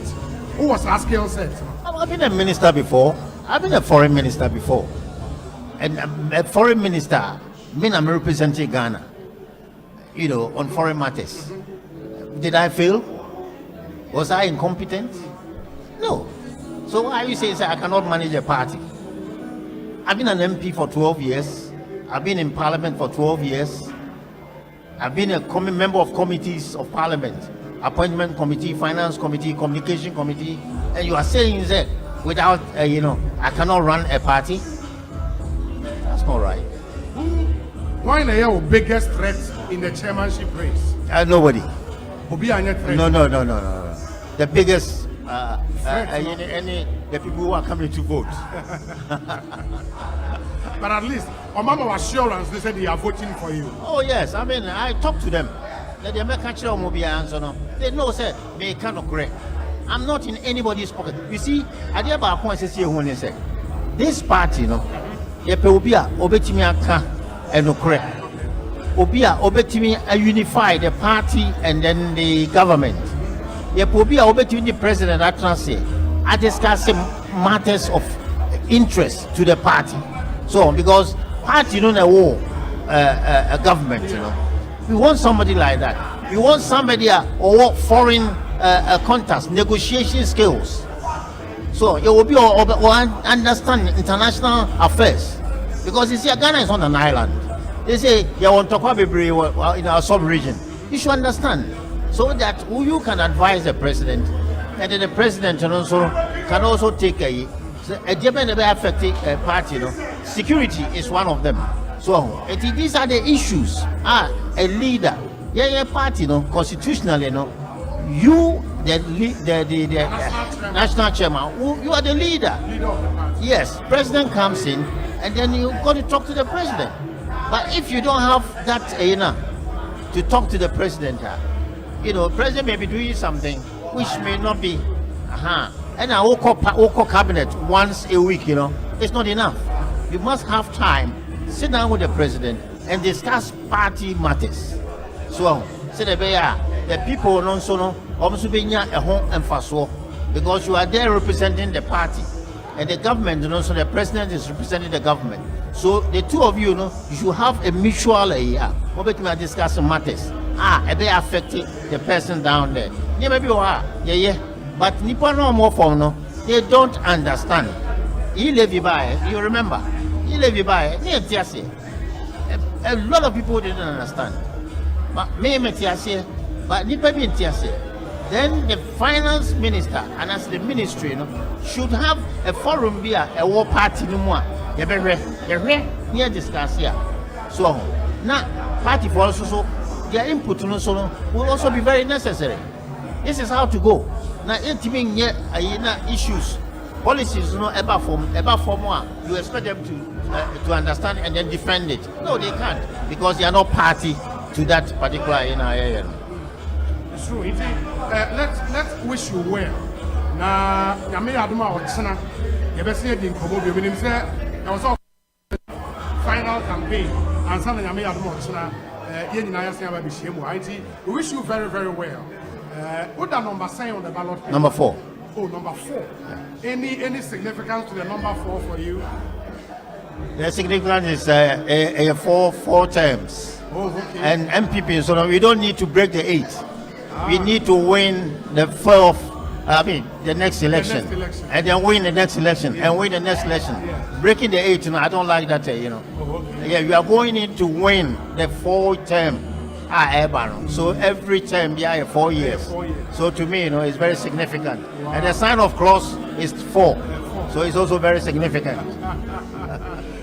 Yeah, that's it. I Okay. wish you very, very okay. well. Right. Oh, it's great to be here. Thank you. Many thanks. Thank you. You can see essentially hi Asempa 94.7 FM live from the Accra Sports Stadium. We'll pause here and go back to the studio. We are pausing for just 2 minutes. Live from the Accra Sports Stadium. Nipa bebre na wa anyone ever kasa. Mama is mami ni e kwa besis here. Higher election headquarters, Kokomoti Power. Adum 106.3 FM. Asempa 94.7, Inshira 104.5 FM, Adum TV, and AdumOnline.com. Ya kikas ye near Kukudu, esi rado.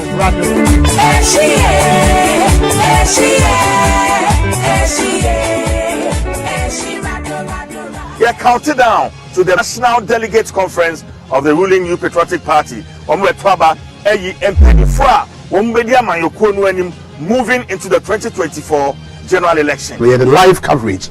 Why am I leading on my breaking 8 at the national chairman level? And I said the general secretary, the national youth organizer, the national organizer. Women's organizer, my neighbor. Esia in a form no betre. What the kokromoti betre? Kokromoti power. CIA. Our Adum 106.3 FM. Asempa 94.7. Inshira 104.5 FM. Adum TV. And AdumOnline.com. Radio no baso. Every July boss we need a toso edunum. Yakowie July boss we need a toso edunson. Our Accra Sports Stadium. Coverage is shall say 5:45. Yenkai about to live on your radio, on your TV, and your social media handles Facebook, Twitter, Instagram. Shami, Chief Jerry Fawcett. Abina Pokua, Ahwin, Asempa, Ekria, Buachiwe, Yatom. Within your say, Bonsu, your election headquarters, Kokomoti Power.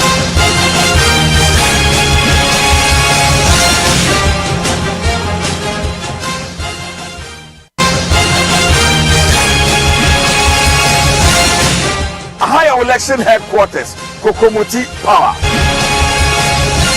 Adum 106.3 FM. Asempa 94.7. Inshira 104.5 FM. Adum TV. Ena adumonline.com. Yakikes yenyewi. Kukudu. Esi rado.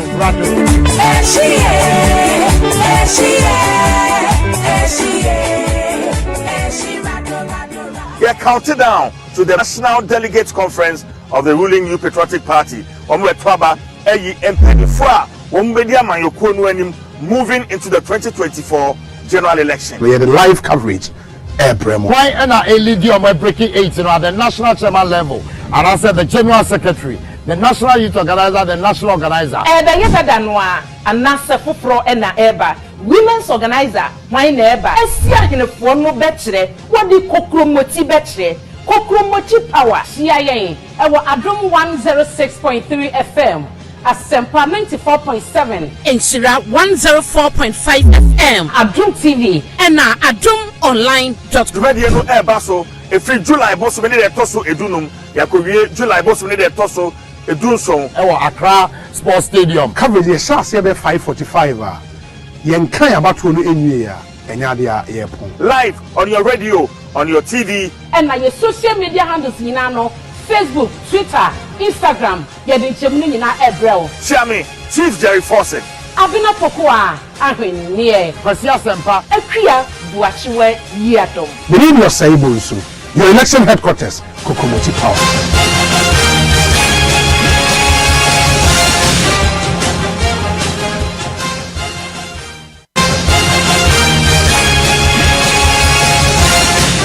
Higher election headquarters, Kokomoti Power. Adum 106.3 FM, Asempa 94.7, Inshira 104.5 FM Adum TV, ena adumonline.com. Yakikes yenyewi. Kukudu. Esi rado.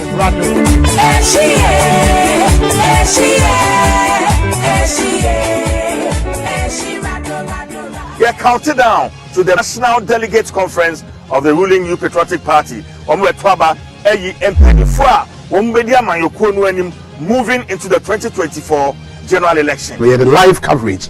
Why ena elidi on my breaking 8 at the national chairman level, and I said the general secretary, the national youth organizer, the national organizer. Danwa anasa fufro ena eba women's organizer why neba esia hinefo no betre wodi kokromoti betre kokromoti power sia yen ewo Adum 106.3 FM Asempa 94.7 Inshira 104.5 FM Adum TV ena adumonline.com. Radio no ebaso every July boss we need to so edunum yakowie July boss we need to so edunson Ewa Accra Sports Stadium. Coverage the shots here 5:45. Yen kan abato no enwie a enya dia yepon. live on your radio, on your TV, and na your social media handles nyina no Facebook, Twitter, Instagram, ye de nchemni nyina ebrel. Chairman Chief Jerry Fawcett. Abina Pokoa ahwennie. Kwasi Asempa. Akria buachiwe yiatom. The name was Osei Bonsu. Your election headquarters, Kokomoti Power.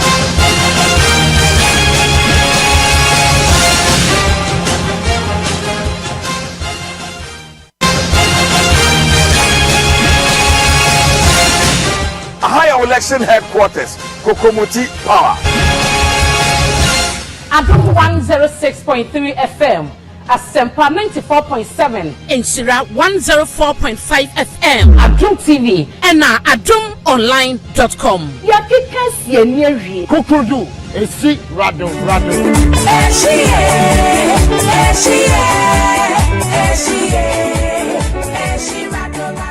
We are counting down to the National Delegates Conference of the ruling New Patriotic Party. Omwetwaba eyi empeni fra wombedi amanyokuo no anim moving into the 2024 general election. We had a live coverage.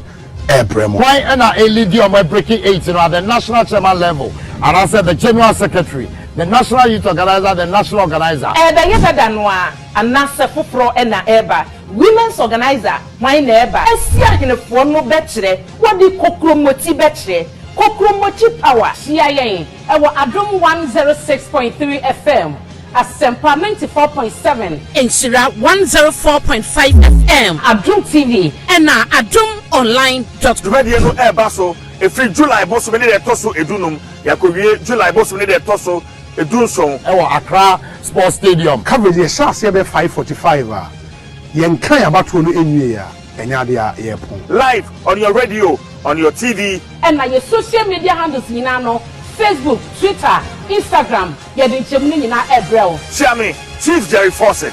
Abina Pokoa, ahwennie. Kwasi Asempa. Ekria buachiwe yiatom. Believe Osei Bonsu. Your election headquarters, Kokomoti Power.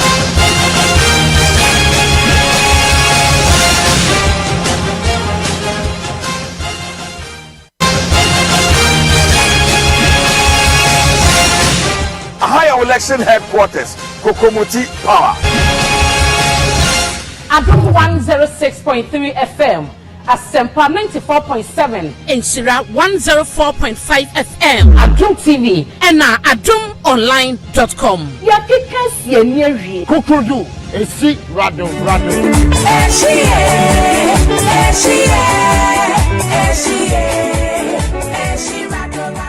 We are counted down to the National Delegates Conference of the ruling New Patriotic Party. Omwetwaba eyi empeni fra ombedia manyokuo no anim moving into the 2024 general election. We had a live coverage. Why am I leading on my breaking 8 at the national chairman level? And I said the general secretary, the national youth organizer, the national organizer. The yeta danwa anasa fufro ena eba women's organizer my neighbor. Esia hinefo no betre wodi kokromoti betre kokromoti power CIA ewo Adum 106.3 FM Asempa 94.7 Nhyira 104.5 FM Adum TV and adum.online.com. Radio no baso every July boss we need a toso edunum yakowie July boss we need a toso edunson ewo Accra Sports Stadium coverage ye chance ye be 5:45 a yen kan abato no enwie a enya de a ye pon live on your radio, on your TV and your social media handles nyina no Facebook, Twitter, Instagram, yedi nchemni nyina ebrel. Chiame, Chief Jerry Fawcett. Abina Pokoa, ahwennie. Kwasi Asempa. Ekria buachiwe yiatom. Believe Osei Bonsu.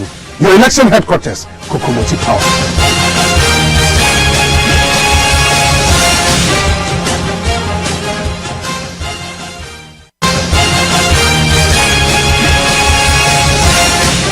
Higher election headquarters, Kokomoti Power. Adum 106.3 FM, Asempa 94.7, Nhyira 104.5 FM, Adum TV, and adum.online.com. Yakikas yenyewi. Kukudu, esi rado.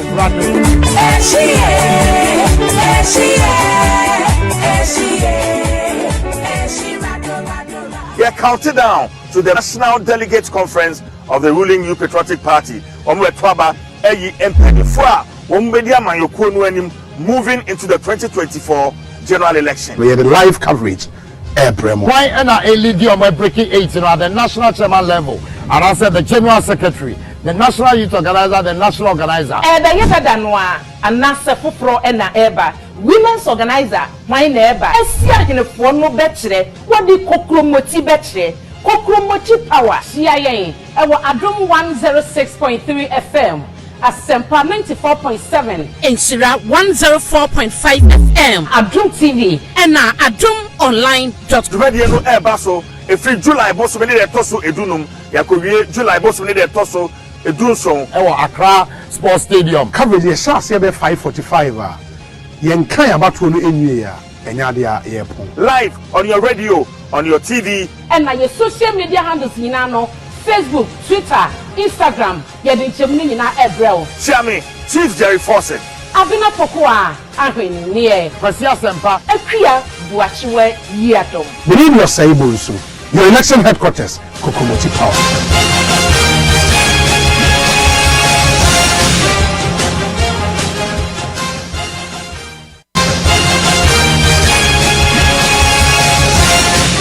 Higher election headquarters, Kokomoti Power.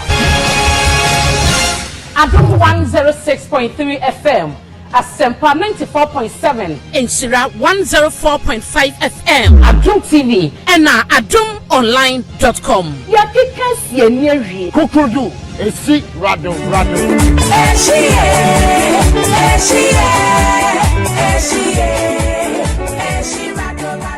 We are counted down to the National Delegates Conference of the ruling New Patriotic Party. Omwetwaba eyi empeni fwa ombedia mayoko no anim moving into the 2024 general election. We had a live coverage.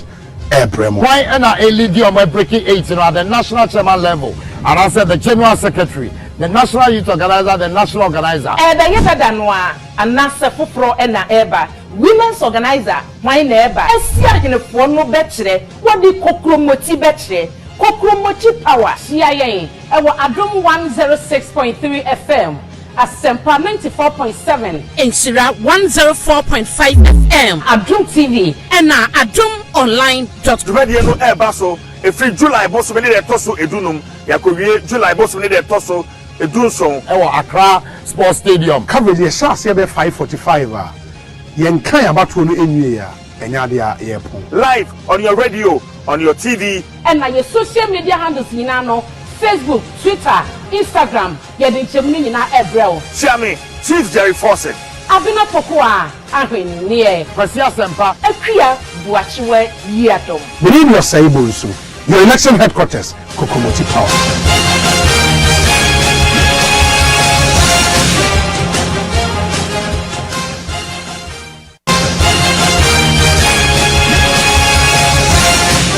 Higher election headquarters, Kokomoti Power. Adum 106.3 FM, Asempa 94.7 Inshira 104.5 FM Adum TV and adumonline.com. Ya kikas ye near Kukudu esi rado.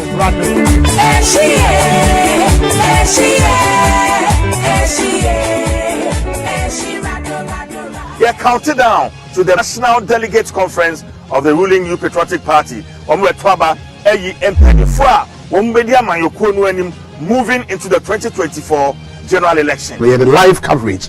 Why and a lady on my breaking 8 at the national chairman level, and I said the general secretary, the national youth organizer, the national organizer. The yeta danwa anasa fufro ena eba women's organizer my neighbor. Esia in a phone no betre. What the kokromoti betre? Kokromoti power. CIA. Ewa Adum 106.3 FM. Asempa 94.7 Inshira 104.5 FM Adum TV and adumonline.com. Radio no baso every July boss we need a toso edunum yakowie July boss we need a toso edunson ewo Accra Sports Stadium. Coverage ye sha se be 5:45 yen kan abato no enwie ya enya de a ye pon live on your radio, on your TV and na your social media handles nyina no Facebook, Twitter, Instagram, yedin chemuni nyina ebrel. Chiame Chief Jerry Fawcett Abina Pokoa ahwennie Kwasi Asempa akua buachiwe yiatom. within your Osei Bonsu, your election headquarters, Kokomoti Power.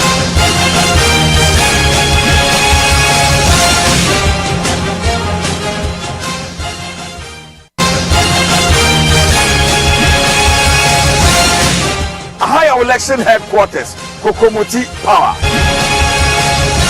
Adum 106.3 FM, Asempa 94.7 Inshira 104.5 FM Adum TV and adumonline.com. Ya kikas ye near Kukudu esi rado.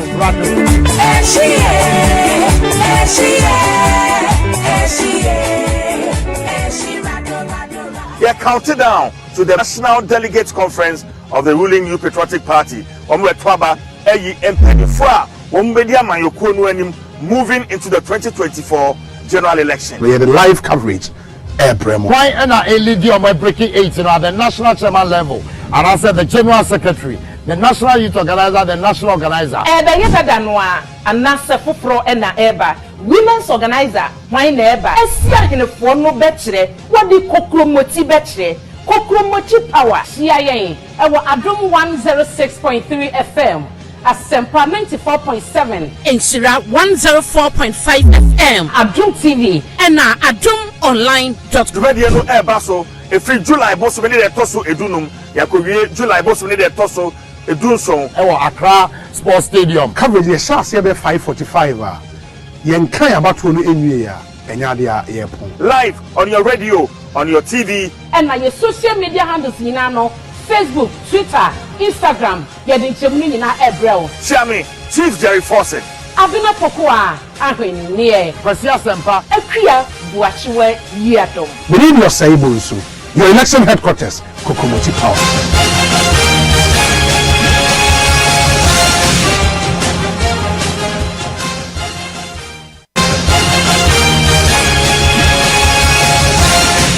Higher election headquarters Kokomoti Power. Adum 106.3 FM, Asempa 94.7, Inshira 104.5 FM, Adum TV, and adumonline.com. Ya kikas ye nyeri. Kukudu esi rado.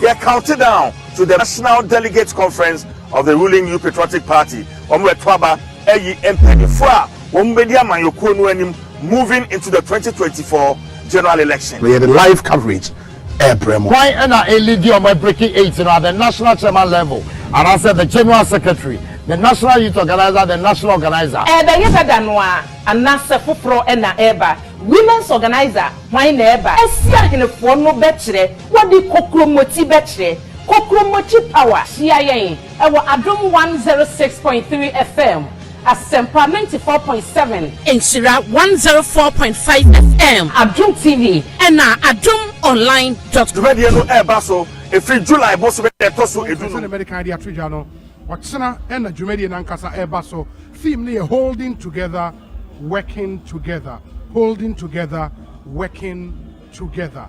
And it's a wood here Asempa FM so ne kosi saying live from the Accra Sports Stadium. It your say Bonsu from Yobi. Yenim panyifo bebre na Eddie and Komo Sammy Crab I pass it through or contested for national chairman Sanso and Yenya Stephen Asamoah Boateng again for the national chairman position.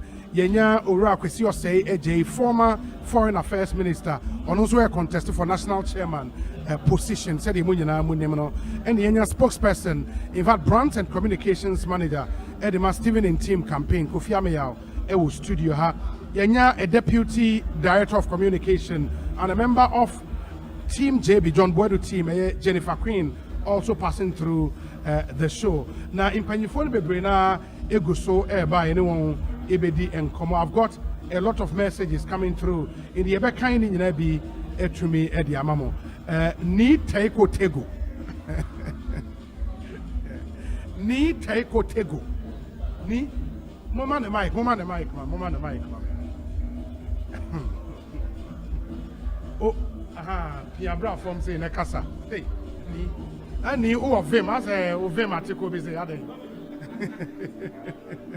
Bibi aboko there. No, mon share the mic, mon share the microphone, mama. Jackson. Mon share the mic, mama. Aha. Ni boko there. I don't live by boy. I think it's working. It's working now. Now, you had your woman here. Obi aja ye be chia watiefo na yasa echia wahwefo na obi ne be sibia ye with the proper ambush pa eja Asempa platform need even if you are ambushed you are given the opportunity no also to make kakra we dey need kan ye be chia ye party for ye be chia Ghana for na ye chia party for eja as a member of the grounds and operation team we've been here since Tuesday just to make sure say bibia be ko so wano ahead of Ocean the National Annual Delegates Conference no but ensem mienu bi neja ye be sre party for ni edi kan uni hwe ye wa ha na uni accreditation a ha wo hu ma ha member how chana ha wo hu ma ha TV station say wo Ghana nyina ebe show program ne live program ye ti su ekosi sense so mu kwa chiri nti mi gidi say uni accreditation na uni hwe ye wa ha ehu hia se obeba ha na sebi obi akojojo ana se obi akoka bibia anya wode enu no ne edikan meaning delegate bi abenya accreditation ye to sumienu ye delegates a omba beto aba no ne gidi say by this evening no na obia enya na accreditation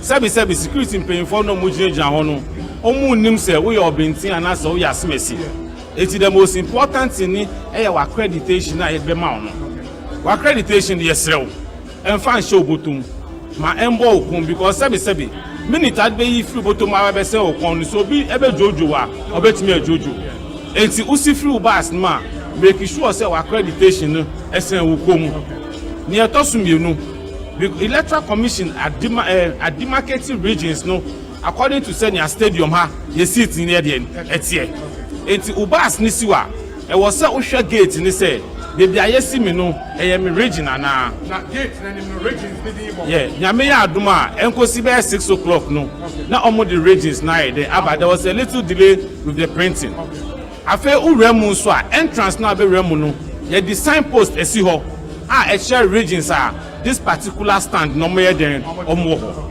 ye ni sa se na be a enkoye se ubechin stadium ni nyina na unhu we police force any police force we din komo ama police wa ji atumu se bus ni o ba ye baby say region ben na woko enti fani say e bia wa kopia Ashanti region baby e wo so musi no mu remu na say o ko bi bunu regional police force be direct to say ko wanim e bia next gate and I say next 2 gates ye we na say na be delegates no enko bodompim e wo gate na no na enko ye ti say we be ba na secondly so no police one aji atumu say mu bus ni sia before mu be main gate na stand baba be stage no ye be ya mu screening no ho enti uremu a then you are free to walk around before you even go and take your seat enti ye be straight party for screening main okay omukra metal detectors to make sure say object bia ensese e wo perimeter no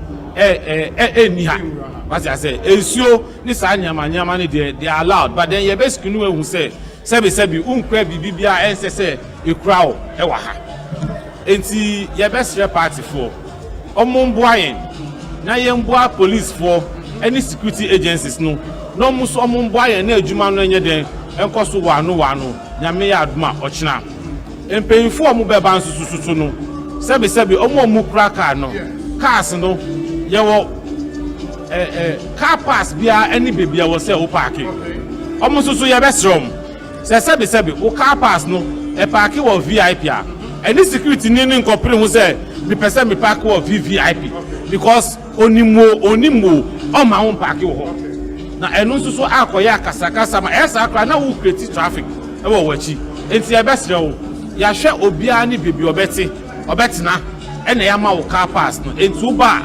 police one catch us say park wo ha yesre we ni die mu a park wo ho say obe park po na be na nti kakra po a because e was say ye boy ye ho na program no e successful the security agencies no omo a share boss say they are there for us so we should also be there for them because at the end of the day no ye ho ni omeden omo ba be boy e ho ban enti ye mbom ye ma adwuma ni enyemre send e be a ubedu ha kra enche kra na we take you to sit yeah okay it is a main stadium entrance no e ho e na security for the best house here main stadium entrance no udru ha there is a big banner extra enkrofo a omo regional on betimi abrem ha uremu wie nso a ye ti ha ya be dia car park ni won all the entrance ni susu no ye the signpost esisi wa extra say aha say savannah 40 ha abai export ha bunu 40 ha betia susu bunu for so we've tried as much as possible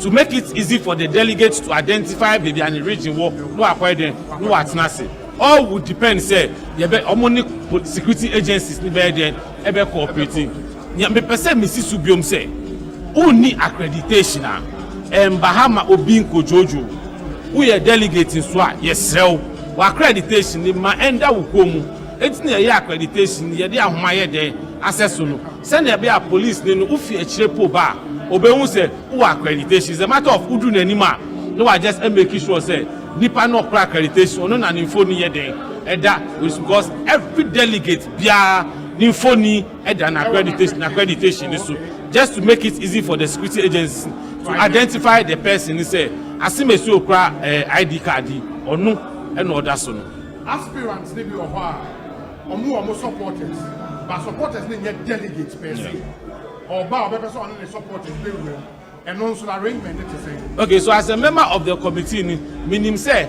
every aspirant has been given 60 accreditations. 60 okay. For ONU and the supporters. And an additional 30 have been made available for their polling station agents. Because you best set 7766 polling stations were filled nisu. And the number 30 was agreed because Sebi Obi Jina Hono Bra. It was a mid-late, Otuminya Obi Eden, now Obi replacing. So I think say 30 or 40 will be made available to the agents, and then 60 will be made available to all the aspirants to bring their supporters in. The best supporters, say this baby label only is for delegates. Apart from that, the overflow or half of the park is for observers. Yes, we don't want a situation whereby observer betina be delegates in the area. It's omudru entrance. You need security agencies news are arranging. We are observer. On make sure say even though we're removed, you have to go this side. Oh, okay. Yeah. In observer here, you don't need accreditation. The observer, you need observer accreditation. Okay. Just say your picture is not on, and then you will not be given the opportunity to come closer to anywhere the delegates are, because they are demarcated delegates. No, and you won't say, hey, they are Ochanya Mayor Dumne or ha. You won't say they are delegate Nisino. Unifaso and now Belkum so con. Won't say the party tiwa. Ebe aspirants, the supporters. Omukra observer card. Your best fair aspirant needs to say yes, Romo. Yenimsa Obia Wodom. Enti ne yamau accreditation say farmer wodom no. Yempe a situation whereby after apart from the 60 no, we say oh nipa 5 be dimechi, nipa 10 be dimechi. And no, I can assure each aspirant say who do and transfer the security agencies and the security personnel omo mawo emba inside, because they have strict instructions and agreements with the planning committee say every single person who will be inside this perimeter should either be an aspirant, a delegate, or an observer, a minister of safety, DC, even the diplomatic corps, reps from the political parties, all of them will be coming with their accreditation. Senebea say where will be, where need be. It's been said this evening, no accreditation for the other political representative are so that message, no, the accreditations will go. So each and every person who will enter the perimeter for tomorrow's conference, one way or the other, and also accreditation. Okay. Inti need Taiko Tego and I'm a member of the grounds and operations team. Grounds and operations team. It's our mandate is to set up the place. In fact, the general organization is when I'm going to be a on the days I want a president and call for it. Okay. And see, there is no no. Obia and Jinaso, Obia and Naso, maybe I'm not no.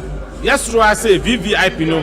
A honor president, but now the days will take with 3 MCs, Emma Ochina program no. Aya Lord Kombi, Katrina Feku, and Anthony Abe Fakab. Apart from the 3 people no.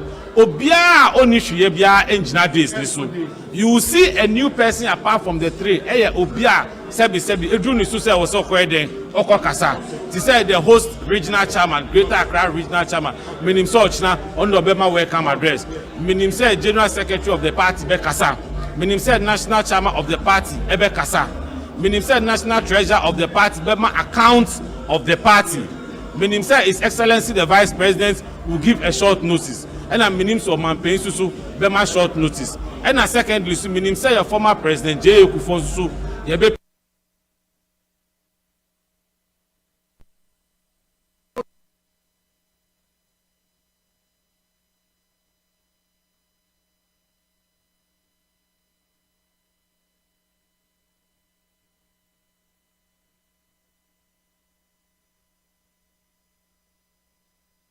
Obi himself president to a show guy. Every speech will be delivered from the days. So whoever ebedu ni so say sebi only delegates ni be kasan baby owo bia no e wo so si na okojina. One thing we want to avoid ni say yem pese stage ni so be crowd. Yes and na delegates no mutiti yom no. Omo nse den hu ni eye den e koso e wo stage ni so. So apart from the 3 MCs they will take turns to MC the program no. Obi obeko obi a e ko mass speech na we si no aba. Because people say happened because in Koforidua a similar day say mu put in up. But now one president mo eti. Maybe because the Koforidua need everybody had to. Yeah. And see this is the change of plan just to have a clear days Ubia age na so e kasa man for better. The canopy is white now what day is mentioned. Okay. So the truth of the matter is there. Now canopy we know a canopy for electoral commission because a conference now. Yebeko break if we break bar.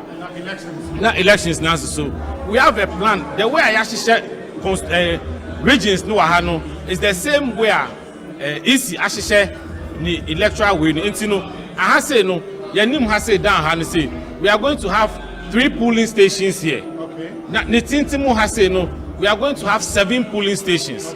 After days next you know we are going to have 6 polling stations. Na emuse no so no they have 7 polling stations. Near 3 polling stations account. Okay. But the truth of the matter is that anopa we no enko area ni mu na ye ball canopy ni we you realize this say delegates no muti other side din na eba ha no say obi gina days ni so because of canopy ni ntem den omu hu nipa no e wo days ni so we came to a conclusion say adenti na ye mpia canopy ni nyina enko gu akiri na ye wie conference no na sa 1 hour 30 minutes break na yebeko no na ye dey set up the place ama easy for no. Okay, meaning say the canopy is not specifically for elections.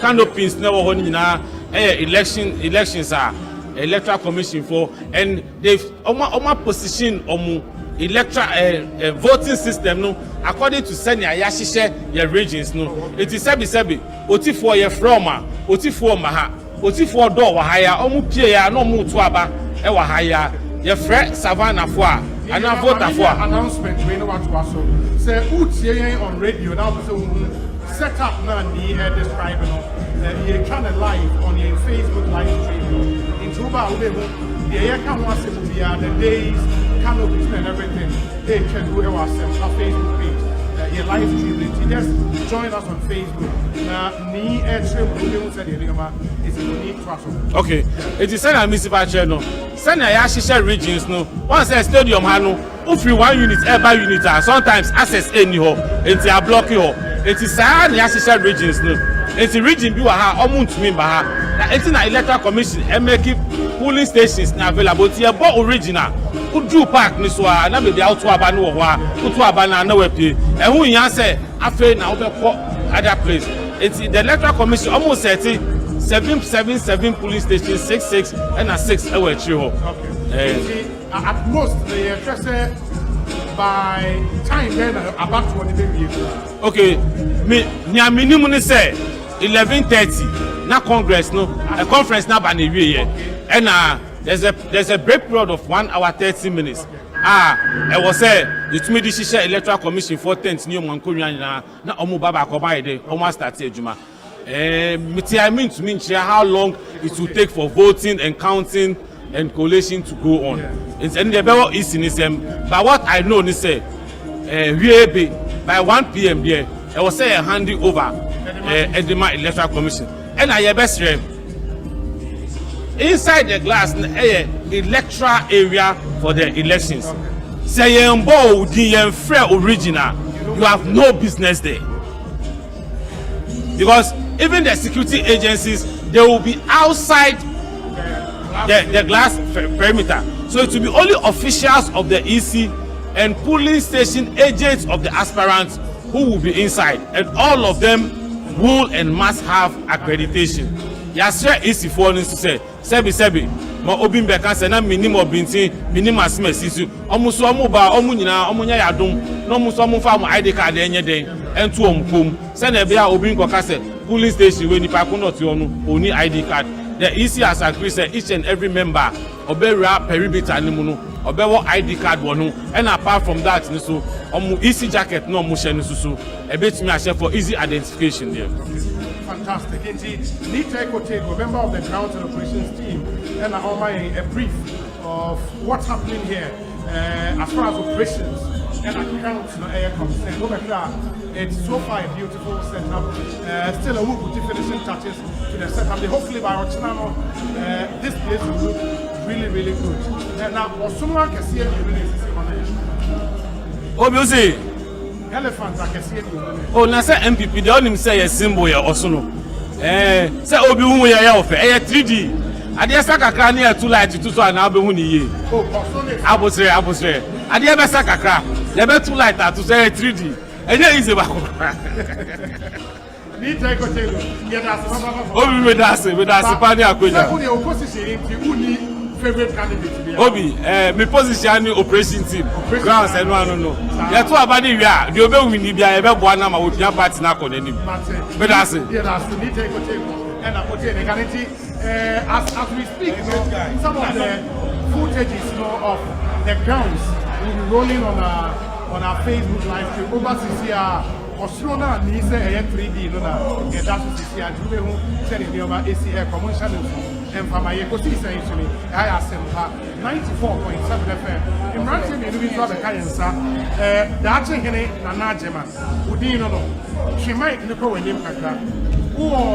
What's up on the wine? JFK. Team JFK. Yeah. Justin Code Yafre from Obi Bacha. Bonsu. George Club Yasante. When I'm in charge of media communications. Edema JFK. Team JFK. The microphone no off now. We are closer to the mic. Obi. What is that club? Yeah. I'm a director for media and communications for lawyer Justin from Ponkodia. Oh, okay.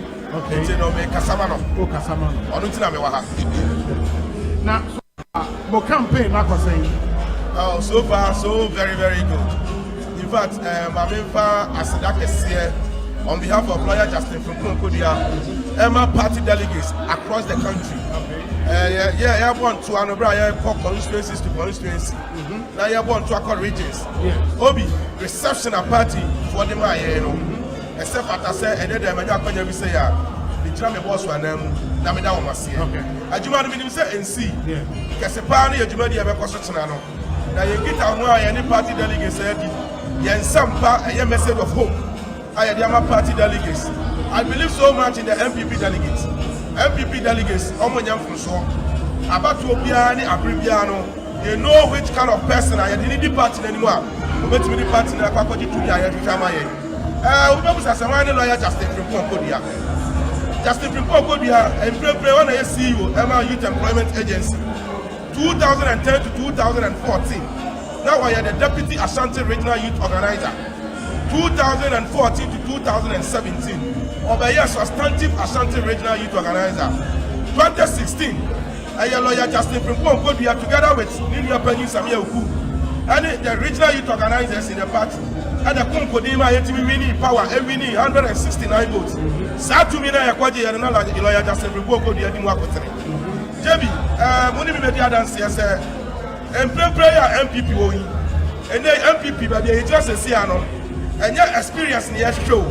You show be inspire hope because party for party for no, and that's what they want to be party in government. Almost every constituency be have a communal. Party for no one concern and will be a car. Problems are almost can was similar a back. Either some mechanical say in general secretary or Tiwano, which is China Uno, the party office are done in Samanko, the general secretary, one in a Casacra on Tio, who wants to see a papa Bina Pasa, whatever party now. One in a Casano, only Bibias, media, and the customer woman is saying, and if Pabiano, what's not for Akucha, let him with that. What's not for Akucha, you say, wouldn't be okay, lawyer Justin from Ponkodia, and the general secretary of Tioya. Lawyer Kodia more motivated and highly motivated than John Wood. The reason just being that John Wood is a particular party officer chair. But we need 2 elections or a 2-star general. And you know only BBR. But in the case of Kodia, he is more hungry for success. November already for 10 years. The party at 2 years for a domino. Here the two makers here in some. Now Otimi Konkodi here we need 2024. Why history? Why history in the sense that Akwanya bebre won anim or won fear won anim. It means that the stakes are so high for him. Now what a branch here as an individual. Now who farmer a bony idea of them party for Minia, almost every constituency I'll be doing Viano. Now you could be attaching this or impacting positively in one person or two persons. Baby, I will be able to you know an army and sir. Directly, Omega could be your papa and maybe a girl. At that time, the Granada be announced on I say every member say, MPP General Secretary Viano. But today, me as an individual, me no I could be an amno. But this year, they are open a Obi, the best form of investment in this world is to invest in people. And then my baby say, and then could be an agenda no. Jeff agenda, I'm about to say, push fire no. The way agenda na catch fire no. Now we are Sabio, about to be we are candidates. And here they are considering our two abom and answer who campaign. I have a message. Who someone who catch that party for? Who do you remember catch that party for? I can see a problem because we are experienced. We are Dinkasia. And Dinkasia can never be considered as a campaign message. In fact, yeah, I can talk right here. Uber, I can remember Obi. The guys are Dinkasia in there. 419, and I'm I Dinkasia 419. Now, you could just say, already one, MPP Constitution, what's not so I think Article 1071. Osei, there shall be a party secretariat which shall be headed by the General Secretary. And the General Secretary shall be a full-time employee of the party. Now, Yakobia said he is coming to work as a full-time employee of the party. Party for the Channel over head office on the ground. And was a party of human being, only head office of Ghana, being the custodian of the secretariat. At all times, Obama makes sure one elected officer is at the office of one was several party for. Now, Yakobia said, you cannot run a political party such as ours. Now, and then I'm going to say, every constituency chairman and one constituency chairman, who's an example of the West chairman, who registered MPP members of our constituency. Chairman needs to be control, but you cannot blame the chairman because General Secretary everyone say he's the administrator of the party. On the mayor say, no making sure say, obey to me, I'm a system and a data. I able to identify every member of this party. Now, Obi, how do you break the 8 when you don't even know your core members? It's a serious problem. And then from 2017 to date, political parties such as MPP, we do not even have a membership card that identify party officers. 24-hour interview on Mohane executives, even committee crashing about you, or what identification we are saying, you may be awarding. Meaning, you see, MPP as a political party, we are driving the digital economy in Ghana. It's a party now, why can't we also take advantage of those digitalization agenda? And the MPP 21st century, you have got two polling stations about now forms are being topa. Obi to because the forms and member was to me Obi. Minia Obi. So police 4 forms about, soldiers 4 forms about. You have go online. I go online. Obi open me out to go print. Who print it? I for police. Near for soldier. And the MPP forms, you know. What we have said there will be something we call forms. Forms they go online. I'm open you don't have a crap so forms they be on offer. On printing be online. There is a vetting process. And at that vetting process, when you show grab them, that time we registered at home. I will see OBC and 12 man as polling station chairman, Abrekuma A. You can't Abrekuma A register Obi within him, you flew a court. Obama. Because the register will not recognize you as a member of the party. You didn't go to tell what identity needed. The MPP constitution speaks about 2 members. You see, 1 a member and 2 a member of good standing. And 2 elections where I say you must be a member of good standing. 1 requirement in the also you will be able to dues. And then as we speak under John Board, party liberal systems say immediate to your dues. Meanwhile, dues are one of the major sources of funding a political party. Obi nipa bebre wo pepper so make dues as support to party adwuma no. But akwanya ni ho. No yakodu say oba within the first 100 days of his administration, oba make sure say 1 you be generate comprehensive database. And the database are edging within any telephone number can about to be do so and disturb. Every constituency executive member of this party. You see, you cannot help Obi and impact positively in somebody's life when Unima did any panic. Until your constituency executive, we must be able to identify say, who as an executive member who some party. 3 areas where now is a party show. Obi Obeka to us media, me school, me scholarship for trauma this year. Obi Obeka to us media, me a business person. me pay I buy contract. Oba can say me a business person, me pay school fees, and I say me pay way. Obi as a general secretary, so you said that now. That is when opportunities ba obeti me hu ne party executive member bia o hwehwe party no. Obi dey to so biem. Who the second I am not upon, but the way man as a general secretary of a party, who a cabinet member. It is not written anywhere in the 1992 constitution. A matter of convention and practice. A practice, a convention say Abambia party be about the general secretary will sit in cabinet so that abiding policies are whatever, abiding programs, opportunities are abiding. You will be first-hand information. Never taking advantage. That is when lobbying skills come in. It's even say Obi. Cabinet at that time, so 2023, you have soldiers 5,000, you have fire service 2,000, Maslok, you have loan $100 million, the general secretary sits in cabinet so that you become aware of this information. It's who are lobbying skills because now do to me Asempa Sikaba, Medema Maslok, Sikaria Farmer MPP for now the father of the whole country, a father for all. But who general secretary, you are there to serve the interest of your party people. Obi, let me tell you.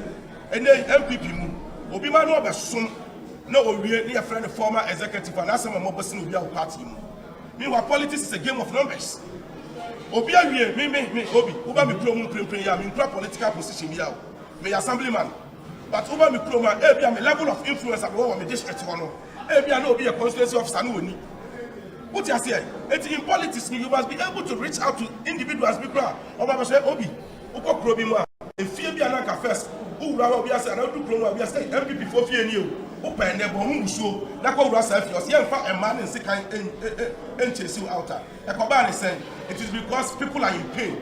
Yaudi Ewan Clophone, Party doesn't look from Clophobia, but some party, then they overcome home in jail. Lawyer Justin Frimpon could be a say, I may not don't, no party at 2 years for a kind. Sir, constituency in Paliphobia, some former government appointees. And Paliphobia, or my some party na any, Obi brother them near fra, Obi that them Obi, a citizen and mobile Obi MPP to a watch and hearing in the Maho. Party insurance, that will be welcome. Lawyer could be assessed upon any bar. On the constituency, you never identify such people in every constituency.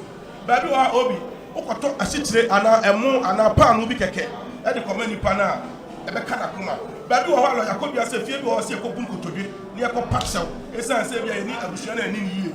When people are in pain, you cannot break the age when people are in pain. Minia, like I could be say, and then MPP why Obi Abasumba 8 years, Obi. MPP new your constituency organizer. Or the common school placement, Amaneba. School placement, school placement. Ontimi Yamaneba. Or Befra Party, Pelinfo, Yako, Ajumapo in Central Region. Obi Yakodu Ajumapo. Like I could be a Bonamani and all can in Semiana, 1 secretary man assassin. And I say, lawyer, former executive Asempa working here. Your former constituency secretary that them says when your kidney failure. You throw letters upon letters that come from Bodu or party headquarters. And can only reply and can vote. So response no armor, Papa need them. And one of the Bonani and no issue. And also the PSF on Conica Mukois camera 1,000. PNA Kono, Obi, I am from so until you know 2,000. Wouldn't lawyer and a lawyer, or buy and say, a papa on the 3 you have come Obi, this can come up, but I did change you could do scapegoat, and your friends of Papa. Who free selectors now much not the command and from coming to one or more. And the Papa the area of we have thousands of such people. Omuti Yao, Lawyer Colbiano, or your Obia, or from even a CEO 2020 elections. And go and see where the guy won't call any CEOs the penalty. But up down, on the grassroots, for a year to a house to house, door to door. Really, let me tell you about to be in the dynamics. Almost experience. I mean, come here, John Bodu, and I make a John Bodu team one. The first thing I can make a chance when you say on MPP for action. What will you tell us about action? You see, but before the 2 million, 2 million, there are some expectations. Say 2 million, the amount you should be so free. The amount 2 million, 2016, we need elections in 169 seats. Why am I winning? What's the matter with MPP for you? I do my thing because mind you. 2015 November, and I could Japan. Echo Sinche, Yamana Cotton Chain. Babla Japan Cotton Chain, internal party elections in Aya, the year flag bearer, the year member of parliament, 5 constituencies spent a year. ya yi your constituency officers regional officers na your team na je bi nkan na ka ho wo dey tia me dey so bo ni nyina bo because say glory ne ba so no kwa so no kwa na din kase na dey win as number of seats oh I kind of platforms dey do so obi the question we only say political party and in any case being a general secretary of the party you have oversight responsibility and you sure it be the swap because constitution said the general secretary shall have an oversight responsibility of the activities and the operations of the party at all levels. We are not sure MPP constitution in a war. What you say? It's only the open glory banner would you I want to go by into from. No question we only say you are on board one way. Go to 2016 glory never man. Oh yes, okay. What do you want to and you cannot to check as an organizer. So I cannot sit on this platform and say on camera. But when I say on one corner here, so on one here, what happened in 2020? From 169 to 137. Today we have a hang parliament. Our hang parliament. Today we have NDC Speaker of Parliament. Now since the Fourth Republic, Abembia Maya Obi, Ubedia Dancy, why you are Juma Sinabu Ababai. Now all the flagship policies, restoration of teacher and national allowances, free SHS, one district, one ambulance, or one consensus, one ambulance, planting for food and jobs. And you know we are in Papali and within the first term of his tenure. At the end of the year, from 169, your seats, prior to 2020 elections, political party like MPP. John Boyd is not a good strategist. Let me give you one reason. Who your general secretary now was strategist? You cannot bust all the constituencies in one basket and give them or serve them with the same strategy. It doesn't work like that. So what you will come out and share South, Napo constituency, 5,000 a month. Now, me, Fred, I don't, Upper West King, seat MPP, me neither. Now, a branch here to come to my yet to go win Yamaya. No, so 5,000. Are you a good strategist? To be a some of us, and you want to see a lose seat because party need strategy. We need a strategy. Are you not talking too much? Because one take time, you bring pressure upon yourself when your candidate wins. Obi, pressure. Obi, let me tell you, when you know what you are about, when you because the American, if any matter of strategy, tell me. If the message club design, and want to find the same message, and come up with in your party, some of these decisions are not taken by individuals. But there's an individual who supervises them. Yes. And you think when NEC takes a decision, individual makers say, they say, Mama, I'm reading constitutional provision. You can only challenge me on it, say, someone may come, we see the General Secretary of the MPP shall have an oversight responsibility in the organization of the party at all levels. Yeah, but it doesn't mean, what that means, they say he implements decisions. The party's constitution. Part of the constitution, who the highest decision-making body of the party is. And yet, I don't think your party is run by individual grievance and caprices. Again, I will tell you, sir, you seem to be talking too much. You do stage beer. You see, a Kumbiani and your dear was happening. What's the MPP at the crossroad? Say, and to me, I'm finding your day and your party party form. By that time, it will be too late for us. Maybe 2018, I'm not telling him about what we want to say and Kianko position at that time. And you have a papa on my penny before being now, and this is by Anium. And Tiantra, Nayankaso, Yankasabi, not John Gordon Fianco position. No way, we will speak. In fact, Yabaka issues, no, these are rare issues. These are rare issues. Party, no, we cannot sit unconcerned when we know, sir, and Yaman Koyi, Obi Sabi, who present our MPP, and your individual be company and go demand it, on holding the General Secretary accountable. Of course, because he is the CEO of the party. If party, no, Emmanuel Bray, a party accepting him because almost over party officer, Dani Samampu, and the General Secretary is the custodian of the Secretariat. Organizer, communications director, by being the custodian, it means, on a boss. That's a whole boss runs a good example. So, all general secretary, all rent, and all running party, in a private office. I bet you have a catcher Samia and an abyss added to a private office. These are real issues. Okay. Mamintie Unri, Sona Masaya Bao, Dachi Helen and Najima. We are a day in the campaign team. I'm a communication team member. Oh, okay, communication. Boss. I am a boss. Joe. The working now in the yard. Yes. Now, Obi. Uni bibi, se party bi aba power that's a party no e we ni suade hunu said the next election no obewini a wonima ade a ejina so party no enhyehyɛ ya anase party ni relationship ayonkofa eda party no aban na party na wone no ene be kire se party no anase obetumi party ni betumi win the next election or not enti samre ya ejina he ene yeti he MPP yes e be break the 8 and Obi I'll be very frank with you benifon say hwene anim da wa sebi e monche MPP as a party currently ayeti he party na enya kolo to even members of the party na say ye pese e break 8 na wo hwe say amena eda party ni no aban na party no ewo ne ntemu a ewa. So how do you break the 8? Now, Unim said, you need a strong party government relationship.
Eti Obi, e was say party no eya kono, party no efe.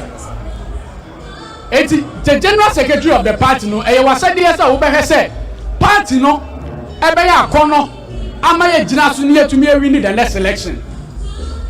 Na we have a very weak government party relationship. Eti Jackson Frimpong Kodua e okumkom. Osei say etu ahene ene esi ahene fo no e ma na kwanya no obedi party ni so a obe make sure say party na ho odin ekofom no obe pagem sabi mi ni abembe yi kasei o kan say bi o say ade IPP fo ehie sisi a obi a obe say yenkran obi a owo saa the character traitor obe tumi ase party fo enkran somebody to inspire hope in the party people. Sabi party for na bemobu obi mitie junior regional elections make Western North region. I went as far as Bia East, Bia West, all the 9 constituencies in Western North. I've been there. Now uko aprobia some party for catch us say even see your continent near bank na ya ye ni obi akra wo tie yasem hwe also because hwe also me do say hwe also no constituency executives ekachira me say omu fa car free say hwe also obi say oni say hwe also I know the distance from say hwe also to Accra by and so sebe omu ba party office for 3 good days omu hu general secretary etino MPP amambra no so kire say the general secretary of the party no uyo obi a we are a full-time employee of the party no etuya woka so full-time employee na full-time employee so dey obi say be there na we here wo sorry a eno ani say full-time employee so dey say obi we are full-time employee of Asempa wo sorry a I believe say udware no akotena no wa ye wadwuma bo so me so ani etuya ganya sa so we need somebody adentina yawo general secretary or yawo party leaders na say executives no matter abayi omo no omo ko party officer obi eni ho na me free say hwi also ma bank crime me free say hwi also na ma bank crime na afei meba no me bank crime no me ko party office na me ko no na obi eni ho enti obi some radio 8 years na e person e break no going beyond the 8 years no lawyer Justin Frimpong Okumkom Kodua essay si e man akwanya no na obedi party ni so a obe make sure say he will strengthen the system ne say obema party no any government no kwanya che say amena eda wo muntem no obeka abom when you have a very strong party government relationship and no na betumi aboa ema going into the next election no wetumi edi nkuni but some area yeti some area MPP yeti say some area MPP yeti say there is a very weakened party government relationship. Obi 2000 election I believe say wudi etie say omampeni kufo e mounte stage bi Asempa ko na no ka o say den hwa sitinem na to aba.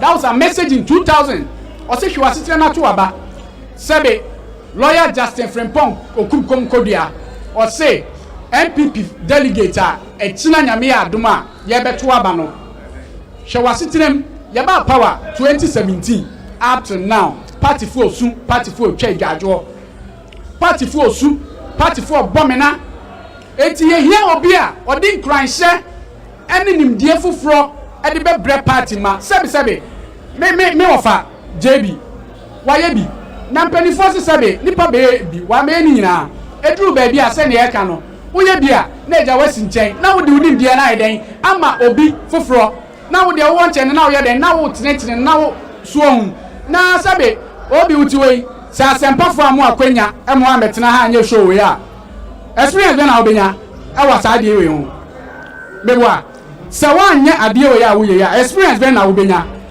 until see be ma wo chance no anasa until say obenya ntitie bi suohun but lawyer Justin Frimpong okunko kodua so ka so ni experience Ashanti region is the stronghold of the NPP.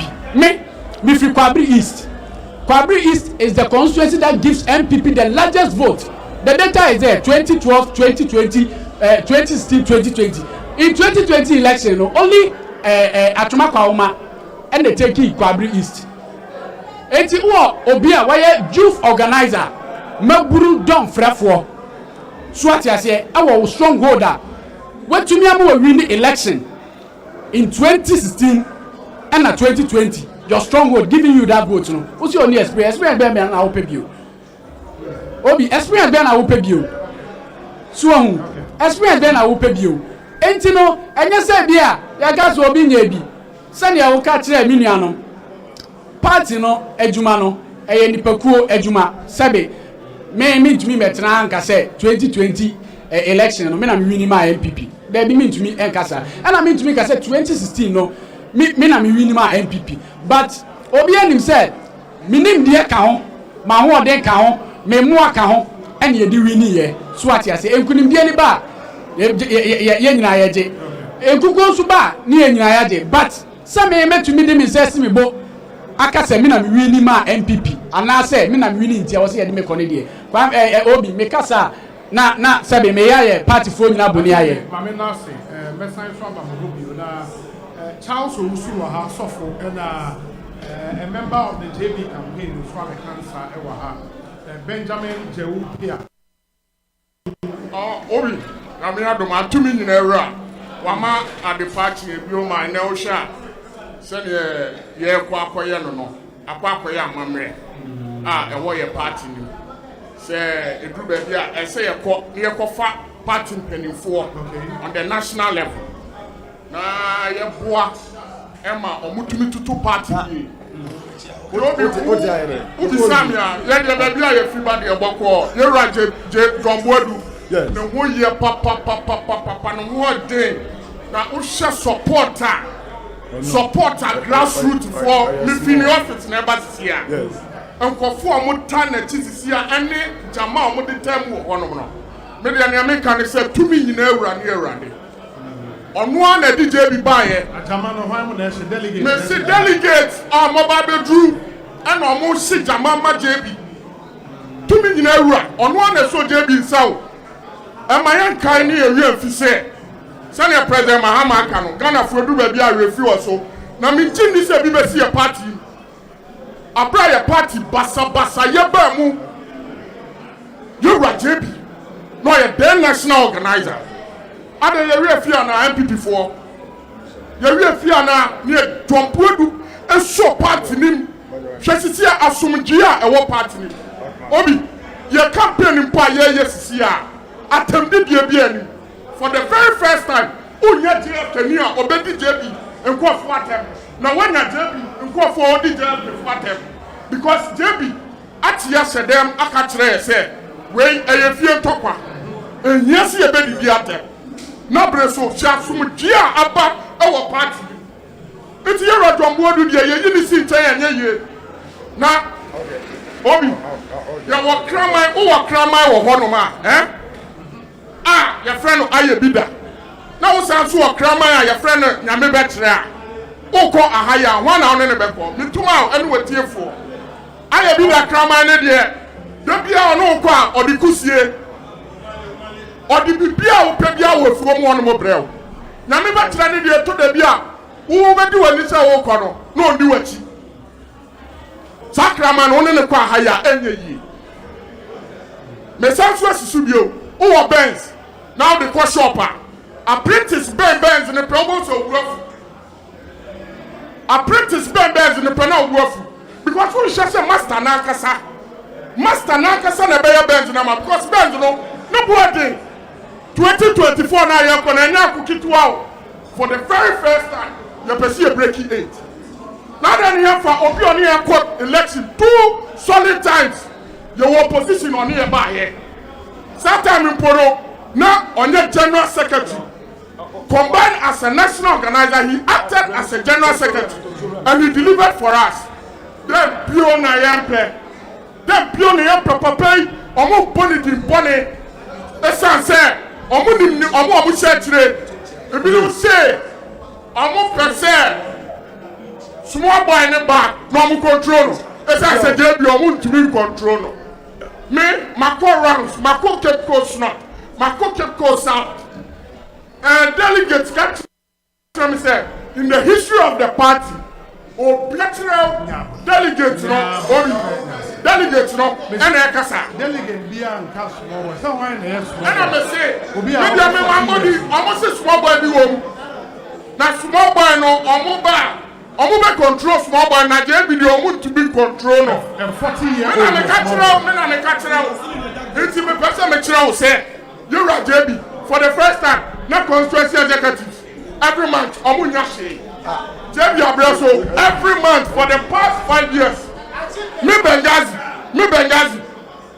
nkofo omo constituency a omo frɛ me eka se je bi bae wa be sisa nyoma obi biara ni wonuma obetumi akase adwuma no okọ party headquarters ahun no constitution ne say adwuma no ɛwɔ fam nti wunya obi obeka kire wo say odresse Monday up to Saturday okọ akọtena party headquarters a sini hu ɛkyerɛ so oni adwuma nani because Ghana kakaka nyina no ɛsɛ wo kɔ fa na babia na wo kɔ tie delegate asɛm Oko German nota abrana ntokwa wo no yara dwomboadu e wa kra ha no the following morning you say no nam sunyane because onim say adwuma no wo fam it will shine na wa hu na e say hu say adwuma na ni na kwa kopia baby eti ye de ne ye kan ne say yara dwomboadu wa boa yen this time no material makwen no try and error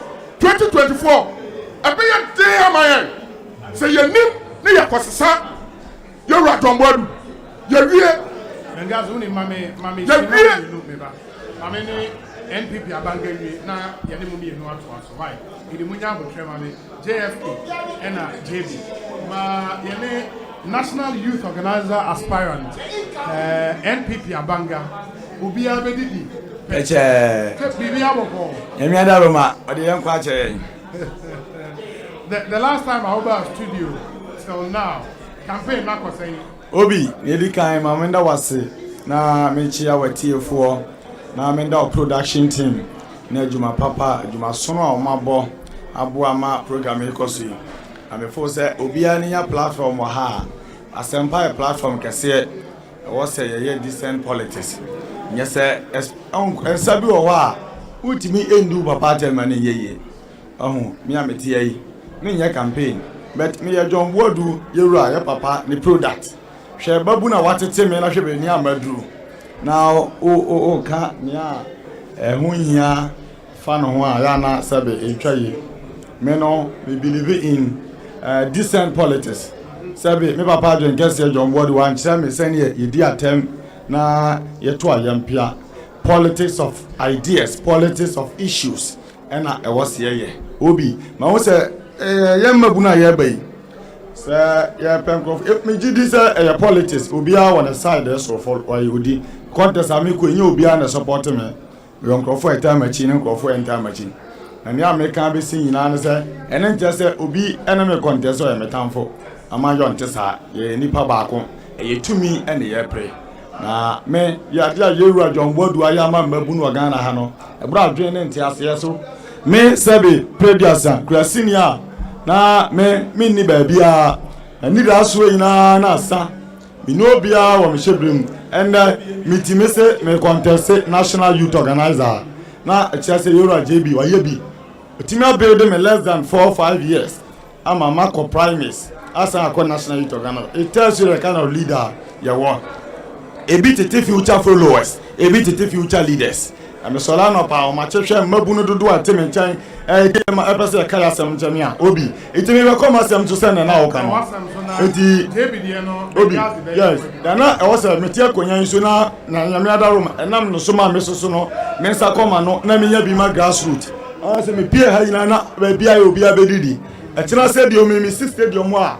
A pimney now by what the so be a bedidi. The better baby no kun dia be media e be MPP mabuni dia e be ma osunu kokoko ma yokuo me fa no to ma pefra obi afemi come asem so akpon to akọ Ghana ba bia any party for the ngomo makani a metimi aye I share my policy, my vision, my strategies, my ideas are e metimi aboa ama breaking the 18 ayemre aye for amaye obi meka ewie be see so say resources sabe fami ko ni niwa eduma na na edin contest amikoi sabe la solo la kakra me da bia adwuma me ya nya kakra sha me ho no eno anam da run contest for be 1.5 year eko 2 years ni no bia na sabe share that time achi atam sikapudio bi e ma me Mr. Delegates say nkoma me no e be do of form no your policies are e possible e feasible na e lucrative e attractive e be ma party no aya kono e ba be 20 community mining site na ya 10 quarry site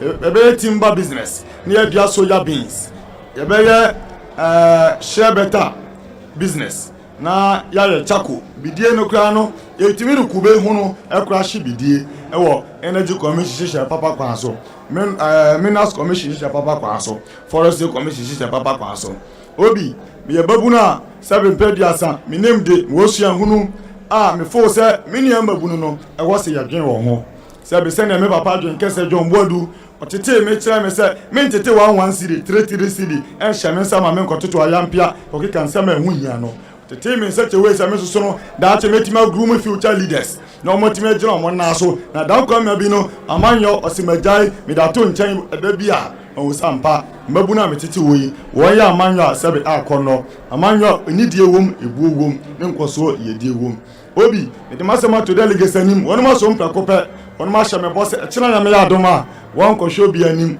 o mo se won do mu ni mo bia obi abedi number 1 ena mo ba beto de masere delegacy se de obusa ye ko from some mo ka kire mi na se de nka o mate o mo de baye adwuma afi ye mo pan ni bia me dada o mo bia me dada won se abanga enka ebia obi agenda o ka we ho MPP agenda ena wo se pushie osuru kokroko ni modu eche onipa bia praye wi ba ko ebu obi o ka bo membu mabuna yasimu a ebese protect na ya elevate the image of the new patriotic party no na wo se nya hard working young man just a banga you energetic resilient committed na me ya results oriented well refined young assorted politician na make him start the fortunes of Ghanaian youth politics me so me dem adwene e ba beboa ti me ba beboa mi nuanom na ya yi adwene fi sabe ye kope aban adwuma ye kope inu akosireska ye nya ya ba be grow together and ya build business ye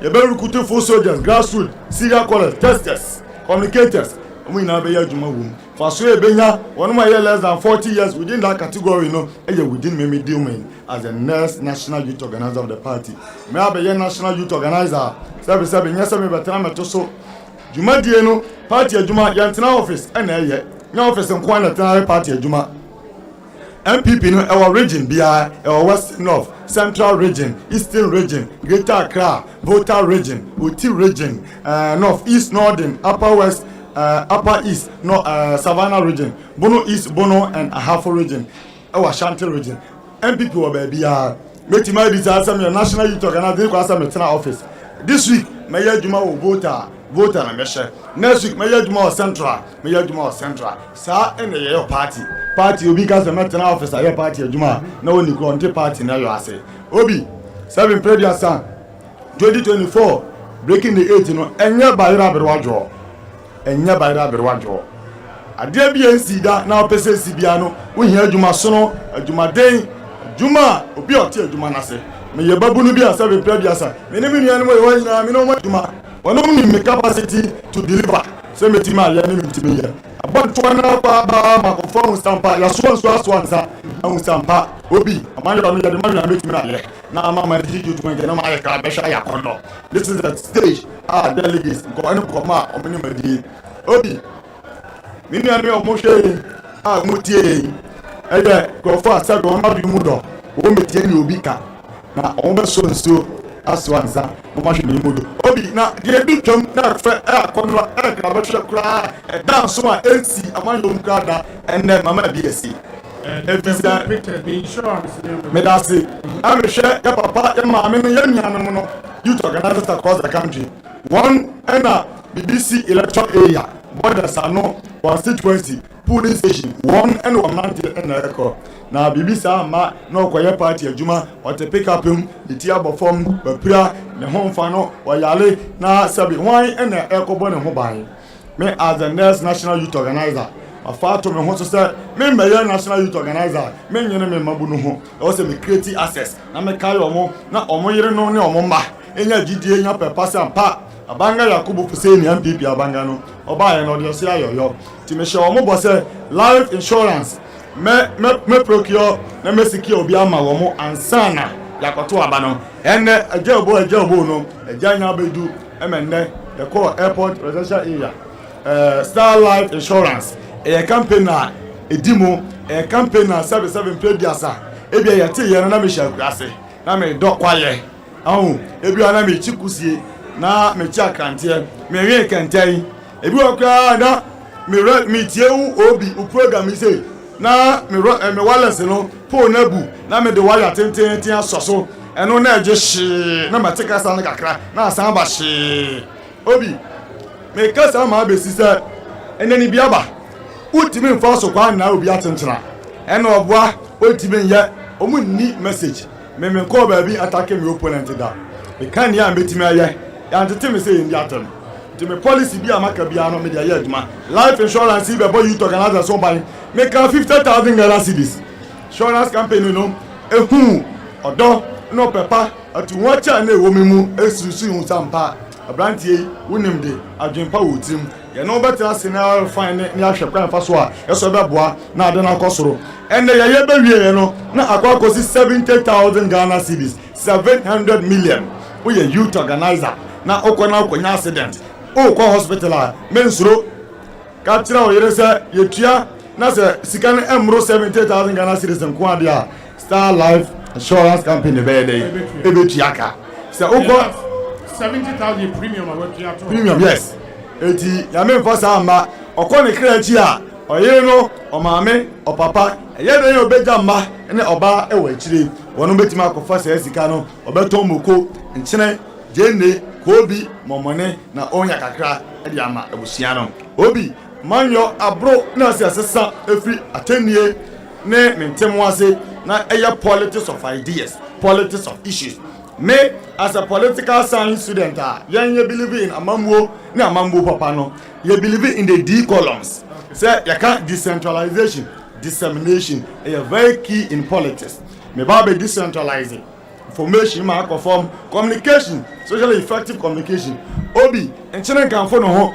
me hu ya no ni bia be ma ne microphone so ne me endi asie na no na atie na no na awo o fa dwen ho asa wakasa asem dia na me nu obi a it is not effective communicator apart from say me ya competent me ya dedicated me ya hard working na me resilient and committed to party duty well resource refined before say ebetima pega emabunu no na ye nyina ya tima yina bom dan say da no ebetete nam ahye yensa na china panyin ni wa hwan na ebetete nam ahye wonsa eti abanga obi abedidi eya memla ne no eya memla ne a basabi man kosere man koje send abanga obi ansa beka agye me nibi na ene wodo papa party for ba na so ba me nchen na me nya abotre tie wasem edi wanim kan se office bi na osam de ne ko aduma bi na so kope a my effort I make try man na usampa abanga de wo ye bi na ade no na anye yi sa ho na ya oti obi ebe de bi di peche no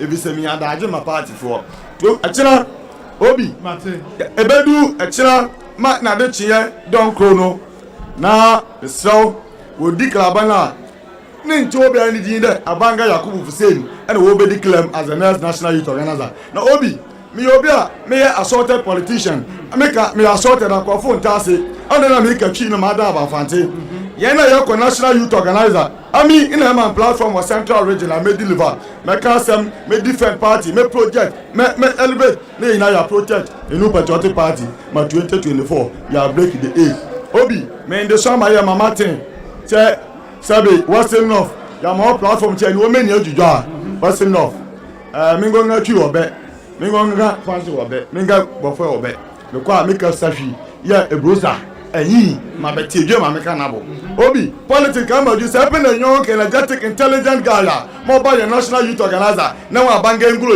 edu ito ma be kwa fire obi o de ka chie wa ya kwa fire was aduma ni yasua ma yasinu na me man dey wa na 2024 campaign ju na mo me ko nzema ko campaign me ko ebo sen ko campaign safi me ko yo so me ko bibienu anwa so be kwa na ko campaign na obi me join bete me jujo social me yese me table so ala tia me ko bono area na me ka bono so a bete me in the summer me pin the next national youth organizer one new patriotic party mu a omo hwehwa na abanga yakubu me dane ko kasa num kaka kasa ne de omo be kwanya me kasa ma dia ten e se nyame e da dom achama dia soronko a me so no me fansie ni ndie manya ina ya me personal initiatives businesses are no and I'm here edidie and no in the creative akonya mame na sabe produce obi yen fonsu business say abanga enye feasible enye possible no sabe produce me we University of Ghana be say small analysis say ka ya form aduma atua me ka 10,000 a month obi and I'm say me kwaya ba aduma 10,000 times 12 saying 120,000 times 5 saying 600,000 cedis. Intimate talk melankusa na bitim no. So I'm saying this to motivate, to encourage, to inspire the young one out there. Say, enya abanjuma kuto na be mwedi ye. Say ehone amfa young GB be fufro. Aban we akofa shisha papa kraba. Your friend na about ampa. Unya program, policy, ideas. Now kunche now the good card aso. Now decide say business way ni AB na me pesa me. Now draw business plan. Now samatia. O samatia ya yera. Ofi ofosun cancer. The full soldiers president Owadaje Owabre Emma grassroots obi mbabudi na me hu nei omope party ni pa ono mo do party no ono mo banu mbui mo se party ni party kuto alaba itimi create more access me ka ye ru supreme samia okupen so tamana oya national youth organizer efipi mienu edu nine ebedu num ebedu nsia access ni opportunity a odema yemu bi no program bi anu o ya ntu na monsi o obi tiande ya me fa na say me da e ma wo agwa ne say omunti me ka sa banga ombrere obi a obetira ha bia e bia 2012 me ne ko campaign e bia 2016 me ne ko campaign 2014 demonstration be organizing Accra obi to the sense exams are me e was am culture ye twa me paper if you say na me fi campaign aba be do am ye late na e was me phone na shame ho no me do to wa e be wia me yi battery no e de share me back pocket phone no share be nimfa e na phone cover na share abenkum me phone say uhu na se battery share me dia on ka se ma wia Legon e ba bia utime mbo apo ubetime abo po school bia na nya University of Ghana cameras o ba bia nti Legon sabi utiewu na ko ha wa we dai ubeko ye twa sa paper no mu e ba me sa control reset. I'm saying this to explain the level of sacrifice and atunwacha yen ya e dia ma party 77 mpediasa me nyo bia me da pem so o ma djuma meye hwe kotwa ye wo me sa obi ekusie bon on se kusie da bia de shem se ya na ehon no etwitwiw sa but obi o tena kom e bia on experience sa life no me ma so ansuo aso ansa ma do pa na minim nipa asetena mu hawo ti MPP mabunu a sabe mo pe the well resilient committed hardworking national youth organizer eda kwasi ada anopa no mo hwehwe obi a ma mo hwehwe obi a se Abanga Yakubu Fuseni me ena djuma no betimi aye me na meye ma yo fe number sign on the ballot obi se ubusa number me dai de fe ya kono kra ni se me kwako vetting no me do vetting girls on obi na enya me na o se me start here na yebo me ena me di ka ko ye be ya ni kan bo me di yebo obi foforo di na onyame esi uhini a aboa kraman enfa mpaboa obi ni esi ye na ye kase pa ni se ye bo mi opponent di na oni wo ye gina ho sa ba simanum na sa banga ho hadi aye dai bre na tsa ho no medical no ampa medical ho medical sa ho no obi eni ye vetting every vetting results o ma publish it but say no mo hihye no o hwa according to the results ya modern bo any competence yetimi ediliwa ni nyama ka se betima hu sampa sabi adwuma da ti ase ti e ba na medina da soro obi e ko ba sa wi na se ko fani say ballot na kasa na me na from mantem me voter region me bon toa me ne party for di ngombo me no di ngombo sa pa yanim sa e ko na me yakọ say me personal assistant oboa me ami ni abi na like doctor get your like on your doctor me and do like doctor no so former UDS as president no ko dina my name on Roland Carter headquarters o didn't say bo mu say yi ye no na wayi number 1 answer na man can su besi ni tiase ase no obi na wo de urade ade aka kire no obi ti aba sa wi na me say se nyame esi David hene abra David din eni ahini enwuma no mu ha eden na yakopon timi ye emfa Abanga hyebra ho Oyankopon yi Abanga fi akurase kabi forest anameda emenne mehukania mehwe Ohenejan Sports Stadium na me nan dwen se metima bedu Ohenejan Sports Stadium nyame de mapie ha Asempa na metie adome fa multimedia na metie wa kurase no ahu nipa na ma no nsia ebon o kai sa mukase no chance ma follow multimedia che na nyame aboa menna mete Ohenejan Sports Stadium a eden na nyame timi ya fa ma hyebre mu Sinyami timi ma Rahab ashawoni ana ne kromfo yina apo no ato na twene ya yina bi se we ashawoni onye otene ni ya pama ono no na onyame soma na difo dumienu e ba Jericho se wonba no mba hwehwe Jericho mu ne ofa information ya dai emre no na wonom esolitia Jericho for solitia no esolitia difo no anyame abufuhyew ekọ wonso na onyame esoma Joshua na Joshua obi Joshua nyame ma Joshua tumi o o ma ri tumi ara no o hye ana ehyeche tumi bia Joshua commande ye empresia ni etoso nson no Jericho kroni na bubu ye na onipa onyankwa ele Rahaba ahyewoni a na kroni na ese ne hu nya ya pono ya to na twe no o ni nyame timi ye obi nyame ma Joseph eni anam se atono ya pono yegoku no yekotono yesai no Joseph eba yode for na ni nuanom enya no so mfaso eti obi de meka ba besia ne sa onyame ya do ma aye kwa koto aba no eda kwasi ada bedu ne beka no ya hwe ba bia number 1 obi abedi na no hwe ya nto mfa ba bia number 1 ena yedie wo number 1 ena puntuo nkanko ene nkoso party eba fa nto ma pefra ememu ayefe emu aye ka ba hwe aya akona na ya me obi abedi NPP Abanga obi na wase for 70,000 premium nyame pasa ma se wan really away obi yes what shall we say in fact you to organize me no atonchia maka kire won se ya to aba ema me bosum nsia one man who said it be a effective change our national youth wing in moi obi me innovative me creative me very creative boys I mean no mun nim obi a me ye sabe apart from school do amako mebre obi unim say omo me no mo ko ina amako school chin omo but me for school ntu me ho me was certificate chin obi a me ne ye gina youth wing contest no eno emfa duane ento table no so ma hu eno ena say me ndi one kind me di do bush obi ubusa about premium say nyame for sama na me di nchoa inshallah onyankopon ma di nkuni but in the worst case scenario me nyame yen ebe ye for mu de makani ya metimi aye ato delegates so omo peme policy ne dia ya beto amame wono mo mpe policy na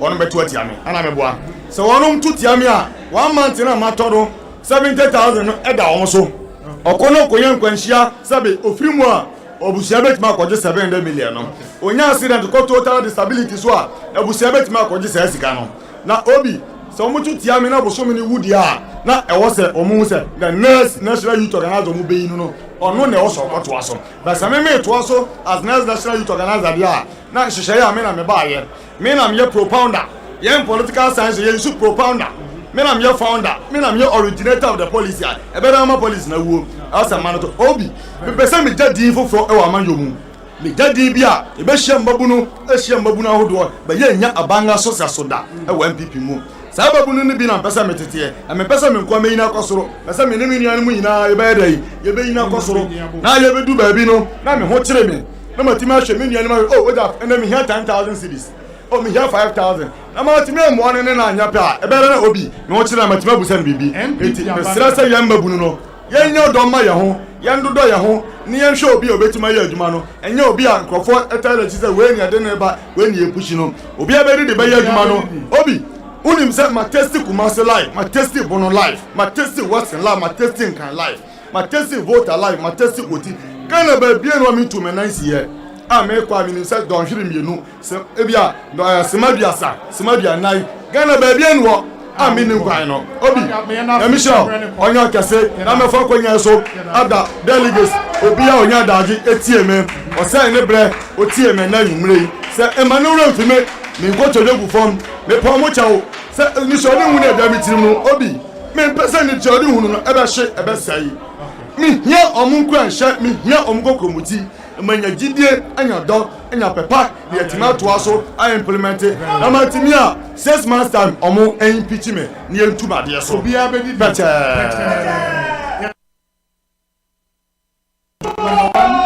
on the ballot paper I can say the higher Asempa 94.7 7 minutes after 6 Yeguso Eddie Jumedi Bremo still building up to our coverage tomorrow. What's not in our annual delegate conference no Omode Shisha to our transport stadium for the past 1-2 months no you are building up until today. It is 5:45 a.m. Now your coverage now started live from the Accra Sports Stadium. So MIA. Now, me who say Team JFK rep Ewaha, Team JB rep into Ewaha. And now for the General Secretary position. The two front runners for that position. Emu Ayedin, George Probia Asante Ewaha, Kwesibo Jr. Now Bengazi way, Bengazi na Kwesibo Jr. It is saying Obi Nyamiadom now say Nyamiadom. Hey. Nyamiadom. Oh yeah, Team JB. Okay. And George Probia Asante. Obi. Communications director. Ekunu ya dia yenu aba Jennifer Dika ba amewa. Obeye adwuma ma yenu aba ba yenu pani JB. Ebi say anko ye nti obasa reinforcement asabam oh yes adware dia kan ya ba na baako yo bi dia obi ma mento so mi say dia na me kan no yes MPP sabiu dia ye nyina ya ni so di hunu kese ne se betimi abreki the 8 sabi dia ye be ye ne wo chena no obi biara obedi nkunim no onni nkunim ema ono nko ane ho ana one ne supporters won say empo bra na me kasa manshada amama no antra panyini bia akra no o ye say me ase speed na no odin me nua ya o kasa ya ansa na banga be kasa yi sabi obi a wadi 40 years a lawyer of 7 years experience, chief executive already 6 years as CEO, while deputy regional youth organizer of the political party like NPP, and not just any regional, the Ashanti region, which is the stronghold of the party, while substantive regional youth organizer, also Oyakwala. You see, anybody be bring there, and that is the problem. Mini aneba ya kasa o ma be 20 minutes. One timi anchira at the foforo and one policy. A Jombodu and Ayura Jombodu enya kwanya ensiseye we and ode ba bebu MPP. One timi anchira bi o repeating no sa adwenkese and akrama bi and ayebida and akrama bi and akumi preko. One timi anka bi papa bi anchira delegates ayetie me say Yura Jombodu enya kwanya ne ba anamo o betunie ensiseye odi bebu aprum ABCD. Me batrai me catchna wo say lawyer Justin Frimpong Kodua ye yaba yen kasa keke problem bia ye beka no ye provide solution and amoa ye the party mpanimfo aye constituency executives, police station executive, regional executives, national executives and amoa ye betu oni ye na ya ka adwina bom na ye timi sisa ohana no kwan obi me ma classical example say opa for every constituency chairman and secretary unim no busaneza abrekuma constituency secretary and chairman o members say on timi kan kyerɛw because on this database no general secretary adwuma media obi in every contest contest of ideas, contest of policies community you better say the amendment lawyer Justin Frimpong Kodua say in the next 100 days obey ABCD one obey make sure ubenya akwanya akire eniama miensa ube identify 3 priority areas say eniama miensa we and me person party enya den enyama me confeder my example so obi wo ha we constituency organizer we first degree or per masters akwa ye ohiasa obenya scholarship obi wo ha we register business or person ne party wa ba mu yamwa no nya adwuma na wonye obi wo ha sebi oye bodwabodo ye women organizer or per masro kusika kakra dia sona sitinam. These are some of the initiatives that Lawyer Kodua say akwanya ne bana o take charge as general secretary obato toniama. You see make a problem say me my example say eneya etiwoi obi atebubu amantin seats for the first time in 2016 na MPP winning that you winning in 2016 atebubu amantin side na ijabra okodi dia hen for ataba sa issue ni by obi issue ni by na you winning no 2 years to elections na MP or Osei regional minister one MC and a DC or as assembly or no kasa obi no kasa sanka ensese bi wa every month general secretary report every constituency secretary so wa enka bia kasa o ha ne ba ye no enka obehunu otu ho anamo enei edede ntokwa saa at a point in time Lawyer Kodua etu anamo kura ko ho se nkobere ne asovu ena ekojigu ya elusu sa city no obi eyo how kase Lawyer Justin Frimpong Kodua say obey introduce the front electronic reporting system obi we constituency secretary and we answer we report every month for card about head office and regional headquarters regional secretariat tina o machine achi o report now by every month no electronic which send them original secretary. Now in your report information I penny bin here the number of times as constituency mwakasa mushia edi party ne won komo mu meeting days we are the relationship between the DCE or the MCE and the constituency executives we are the relationship between the MP and the executives sani ema we ni bema ye how are there o obekọ constituency bi mu no MPs executives ye meet ya MP ni ma and MP ni ntram DCE ni executives enkasa. These are issues ewo was in the report activities and a social event ewo constituency or obi and then for constituency chairman be an organizer and secretary or how can see pakupa many executives social activities a year any programs are hold. Lawyer Justin Frimpong Kodua say as part of report no we be identify event a hold ewo ebia o Abrem constituency and answer ebia Upper West Akim constituency the month of February youth organizer be worry women organizer be eba adoring former executive be waka we are why sir information what must information ya over rank it in order of priority eti report ne be kan as general secretary ebias motewa e wedding na akoso consensus amu invite no ba be wana general secretary wa be pio because wanya information no oba ono nko enante watwe minister baya 4 and 3 omo be du kromo na obi ase na dia na akoso na dia ase kromo ma dejedeja say aya ma me asemasi ba na ho ware no na MPP general secretary ni ministers for abayo na party na aya akono eno dia friend party mobilization skills oh say all rank it na make yenyi na obetimi akọ ba be the secretary there ya adwumani bi wakọ ba assign obi so obi nkoyema no etu yenyi in order of priority report the bones okay every 3 months be ameko aye no me focus on one region this month me share this region the other month a month of February me share Bono month of Abia March me share Greater Accra in that order a solution to party no yentimenje report na yen hu oha wo de oho la yakodua another policy or dey ban say obi unim say your communication directorate as a political party as a general secretariat ase ene obi biara o ye MPP ni bia abedi atumu say MPP communication machinery na break it down MPP communicators oma ye demoralized meanwhile communication directorate director as general secretary ase e dia na ye John Bodu ehyehyɛ be na oye say nka odi be isa ohaw ye free ho lawyer kodua say nyameya na dom na eda ochina party for the start 2 minimum na communications directorate ni obema na ni akọ one obe make sure say ye be fresher programs orientation programs now they are building the capacity of our communicators.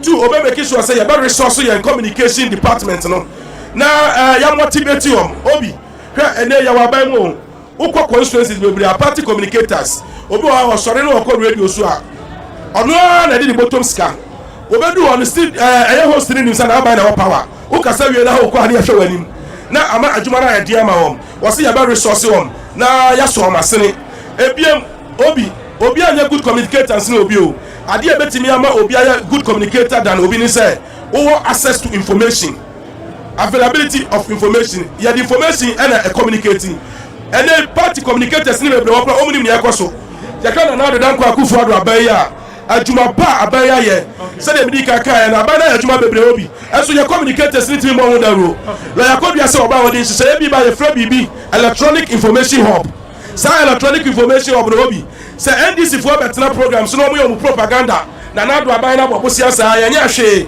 abaya ji sika dia ya nya kwa ba kokra yensi hospital okasabia obi unu ne obeye na wa fa phone la yakodua say your party communicator I was a party ni man phone your man smartphone once I am still say okay your party communicators no we must give you a smartphone that smartphone must have an app your friend electronic information hub etiandi sini twa na nu yesi anya hwe no na wa bo rose me bo rose am kra men kinkan yo me se obi gina kan obi gi and rose no akoya hodo abana ya from the year 2017 to date kilometers of road abana ya ni na be pop up hospital hodo abana sisi ni na be pop up every single program and as activity and as developmental idea bi abana ya bia no obi ebeba with this kind of information and arrangement even an average communicator can be able to defend the party ma mintie unia na mesan aba ohodio kwesi botwe junior obi medase em say mini am George Shase ro kan say mi say day before the assistant a and kire say there are so many competent people in MPP a omugidi say John Boadu betima ya adwuma no eti obi a be say okasama no eboa say na be ya John Boadu betima win na won kwa betina ha na kire say one kasa no short 2 players team mo short 2 players it na player ba kwa aboa and kire say buka woni players na obi unim say echina about 1 year ba beto close to about 6,000 party officers and ever to be including a 27 external branches obi unim say obi one man with the constituency chairman bear 3 term that is 12 years with this 60 years obi one man with the regional chairman 3 term 4 term obi what test power at test opposition are you trying to tell me say obi and the only political experience in MPP and he say with the regional youth organizer for 2 years the regional youth organizer no did can and one crowd went to the full term kwa ya to Obama 2014 no party ni win 2016 no or resign ni twane ba ba mu eja ne charlotte was anti-mantem aka tira santi for say ontimi nya party aduma biem na oba aba mu ebedi aba mu de and then na aba ye na we wunti a oso oba back to the party obi ti say yefo bi ti say abronye tama DFK regional youth organizer no so regional youth organizer obronga hafo you winning power now GFK edwaneba abamu no ono tena na we JFK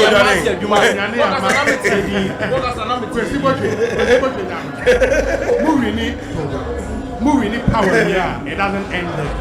The party forms a government. Obi the party members now no forming. Obi anoke but everyone say obi a delegate enya omu arehemu say won na obetimi aboa no mo asante mantema no na party na ba weja omoduma ho enti no eno no kire say aduma no wantima anye oja to no ba abemu obi say na America no obi say abronye wadi regional youth organizer tama na GFK say regional youth organizer no party ni ba abemu say me dey maye party aduma abeli first vice eno ya regional chairman obi say chairman wontumi tama na GFK regional youth organizer no wontumi na ya regional chairman abeye den na ye to abama obi say GFK and only political experience is a ready regional youth organizer for 2 years. I control this kind of people as regional chairman. Say issue be see one regional. I better know bet my friend on one former boss. Say boss, say any say and the year. Everybody be a politician. Everything for you cannot cancel you. It is not possible. It mean yes, some money ye. Obi na meka de sa no. Mini aneti ha no. Em say party the man no monti ase. Omo nko form. And na me no ka say for region bia. They are selecting best 30 computers in every region. I am more smartphone. And now we know that every region, every communicator, and your steppings. And I just forget every lamp tennis John any ho. And your magic. I drink a set on where to buy no. And all this implementation in Yaba. It's a novel that now no case Obiba or the mobile smartphone. It is already there. John where do I rather? It's the public the message nature or look at party architecture. He doesn't even understand the party architecture. And let me know can say Obi, regional communication director be our car. I drink a set on Wedu and I'll facilitate it. And two better as I say, regional communication for no and your resource that means you don't know what you are talking about. Come to the National Communication Directorate. Month be a more be a steppings. And two balance of a catcher say, Obama communicate steppings. I had on Wedu, I had Obi. Your opposition party are your main opponent. Omo general secretary for more. Omo general secretary am talk about 2016 no. Omo ti man collect omo results. 2020 they couldn't collect their results. They call court here dey see here. I drink here as a national organizer. When you see a party somewhere 2015 2016 no, or taking the roles as an acting general secretary, any national chairman, any national first vice chairman. Oh yeah, Duma deliver victory. He didn't only deliver victory, he gave us results. And now we know can say 2016 for police station yeah a big shit na them fast forward 2020 election and now I drink say John Wedu I invested into the IT sector of the party and now Uko police station go time constituency 20 Banda Doma East omu queue in and now about national party office and today digitization ben award ever Obi obekasa assembly bia ni pa no anti party adwuma na say Obi general secretary na nya good deal and nya good deal ya fa say MPP yeah, military camp near war. 2024 yeah war. Now you say army commander no position about a vacant. Mintin is there. Say you were brigadier or you were lieutenant colonel or you were colonel or what? You have got phobia or no new recruit. And you only experience in the army. They say what's every barracks for 2 years. Yeah, for visa. I been just said John Wedu. Why you see your colada? Why your constituency communication team member that? About your regional communication team member that? Abaya National Deputy Communications Director da, Abaya National Finance Officer da, Abaya National Youth Treasurer da, Abaya National Youth Organizer da. Who DF boy now over how can say? The only experience is that we are regional youth organizer for 2 years. John Wedu I a national youth organizer for 4 years a term. Excellent mobilization was him. Mobilization was a party constitution and the general secretary Juma. I don't get just on the party Juma na say. The mobilization of the party is in the hands of the national youth organizer and the national organizer of the party. John Wedu as a national youth organizer as a national organizer and so when we talk about mobilization, on only experience where the mobilization. Obi, general secretary Asempa and that idea was here the we are going to kill a mosquito in 2024. If MPP party for you can see a vacuum committee, you no mosquito na be twe omogenia you bet here ni near to opposition na so so what drink say won chen na say mosquito ni ye bibia oni say no be bo ni nsem pa obeku mosquito no The aim of NPP is to win political power. What about now? General Secretary and now party office. Across the 60 regions of the country, region Bia, your party administrator or party office. Over national party officer, your party administrator or party office. Say issue BC or constituency Bia, it is the duty of the General Secretary say, Obeko no Magua corridor. Obi, Minyane Kasaroma, Mima example. If constituency is a German South, President Akufo-Addo every year with a margin of 16,000 votes. Next year candidate, Eya Onabu Mahamafu, Elusu with just a difference of 1,200. It's a General Secretary na here. Issue one year 1 year himself. John Wedu go off 5 times. Mimi Kobi, Oko Bunko today, extra drop on my and say, Yapamacho, Munjaya Asempa or Manenka. Omenjaya Mananka, Omeya sketch and blouse. President Akufo-Addo winning with 16,000 votes. I'm a candidate winning here. A constituency like Banda, Kasana Banda political dynamics CTA. You're winning the presidential elections, but unfortunately we lost the parliamentary elections. And in Framana about 2016, our Ghana political history, I am very different from Framana about 2020. It's a no better now. I can see a loose seat. You blame me on where you are on politics. On governance, I said, take a constituency like Ali Mega, Wawada for constituency. There were issues between the MP and the MC, and the MP and the constituency chairman. General Kayama interceded man near Juman Yadokotuaba. We lost that constituency, but we won the presidential.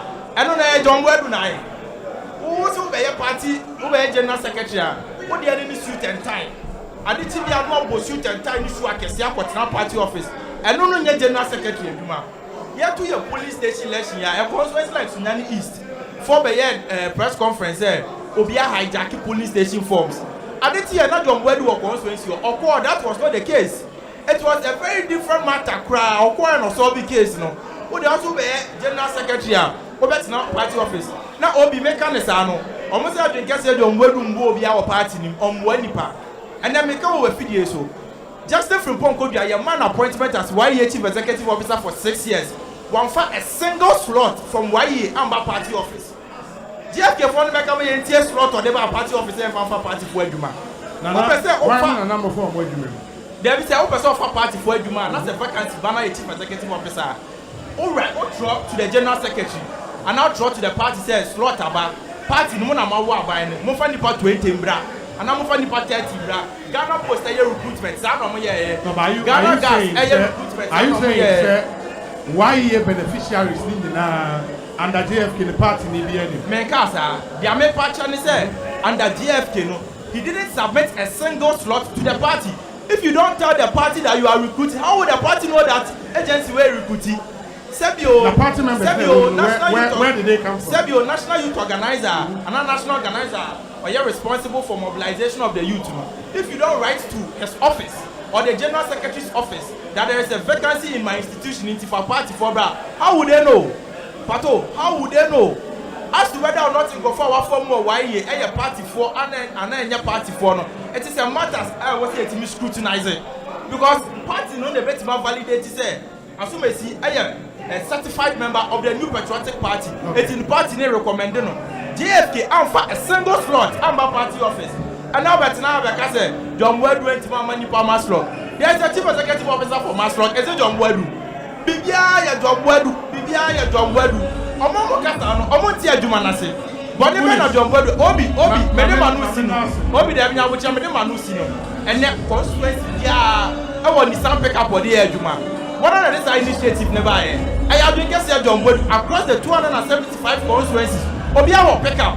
Month bia constituency bia your mom 5,000 million kasano o say dey tina your mom constituency bi e dey do so ai bi mu dey so e wo say e bi more than e bi no bisa wo say tama ye raje ko be che bi lamte wo ye rase ejo wo na aso say scan ko ana that thing was not there. I had the resources mobilization skills the general secretary advocate John Wedu or they ba on board Obi put him say iPad and your nya agro ni ekodi wo asama advocate John Wedu dey 1 minute ebeka wo iPad no ogu come JFK on the 10 minutes na beka because on one can pay message kra wo hwe na on one can pay message on what na say atro no ni ni what try would I remove on them Wakaba could be a just of flip it. 2024 and then my try my Obi a serious business. You're from Bedia Grow. Say, oh, now, you're from Bedia Grow. It's a serious business. And that's one. Obi here. Obi. Fufu on no. You want what that December? One fufu on that December da. One fufu on that December da. Hey, maybe I could do no. Oh, Bia, oh, striker. Or to me, 2 goals. I'm out Champions League. I'm out to me left the kappa. And you're offering our quacophobia of the under 17, but I hope I'm trying to finals. It's the idea, near can say, delegate for you now. You're best strong, baby. I do no Obi. I aquanu near Quaco Ginano 2024 Obi. And you joke, it's answer 2024 no. Now you do 8 now, you do 8 years. I want them. You per se you do my pie, your mamba, Oman Ghana no. You two so you are of Akunyano, we break it. Sa you know your position on nearby you. Oman Rose, Bakumba could 3. Me you know deliver my hair. No, your general secretary. Sometimes now when we know no more here. She experience or what? And then what? Me see you are Dombodu on now. Who texting is see our better reply. Who texting is see our better reply. Who friend no lie busy. Who try bio obefa. Who miss call pa obefrel. Na me see to me in era any era de. Omo Dombodu abo omo ene. Omako se binumachi. Omo nam no omo kese. JB. Omo di omo to me control. Esa se okano kre. Wo ya na dan fun po na wo party nim. Na ne wo ya na enye pa. Obeka kire. Obi, ni santi, ebinum akwa se binumachi. Se, sani pakro ni nya tumi ni wia. Omo be control no. Esa se Dombodu, omo to me control no. Me catch a match now. And yeah, come on, body. Sani pakro no ni Dombodu eti say. Omo committee. Meeting no omo kwa ya no. Na samo nya de. Obi. Omo committee no. Na pani na samo nya de. Awonu ma na dem fu pani Dombodu o. Na Dombodu sorry no say dabi. Ura ne okay enye constitution nim. Any constitution nim. Make I say. Sani pakro na Dombodu sorry akorate no. And then what fun what time and on in na. Odini nam na Osei Dombodu.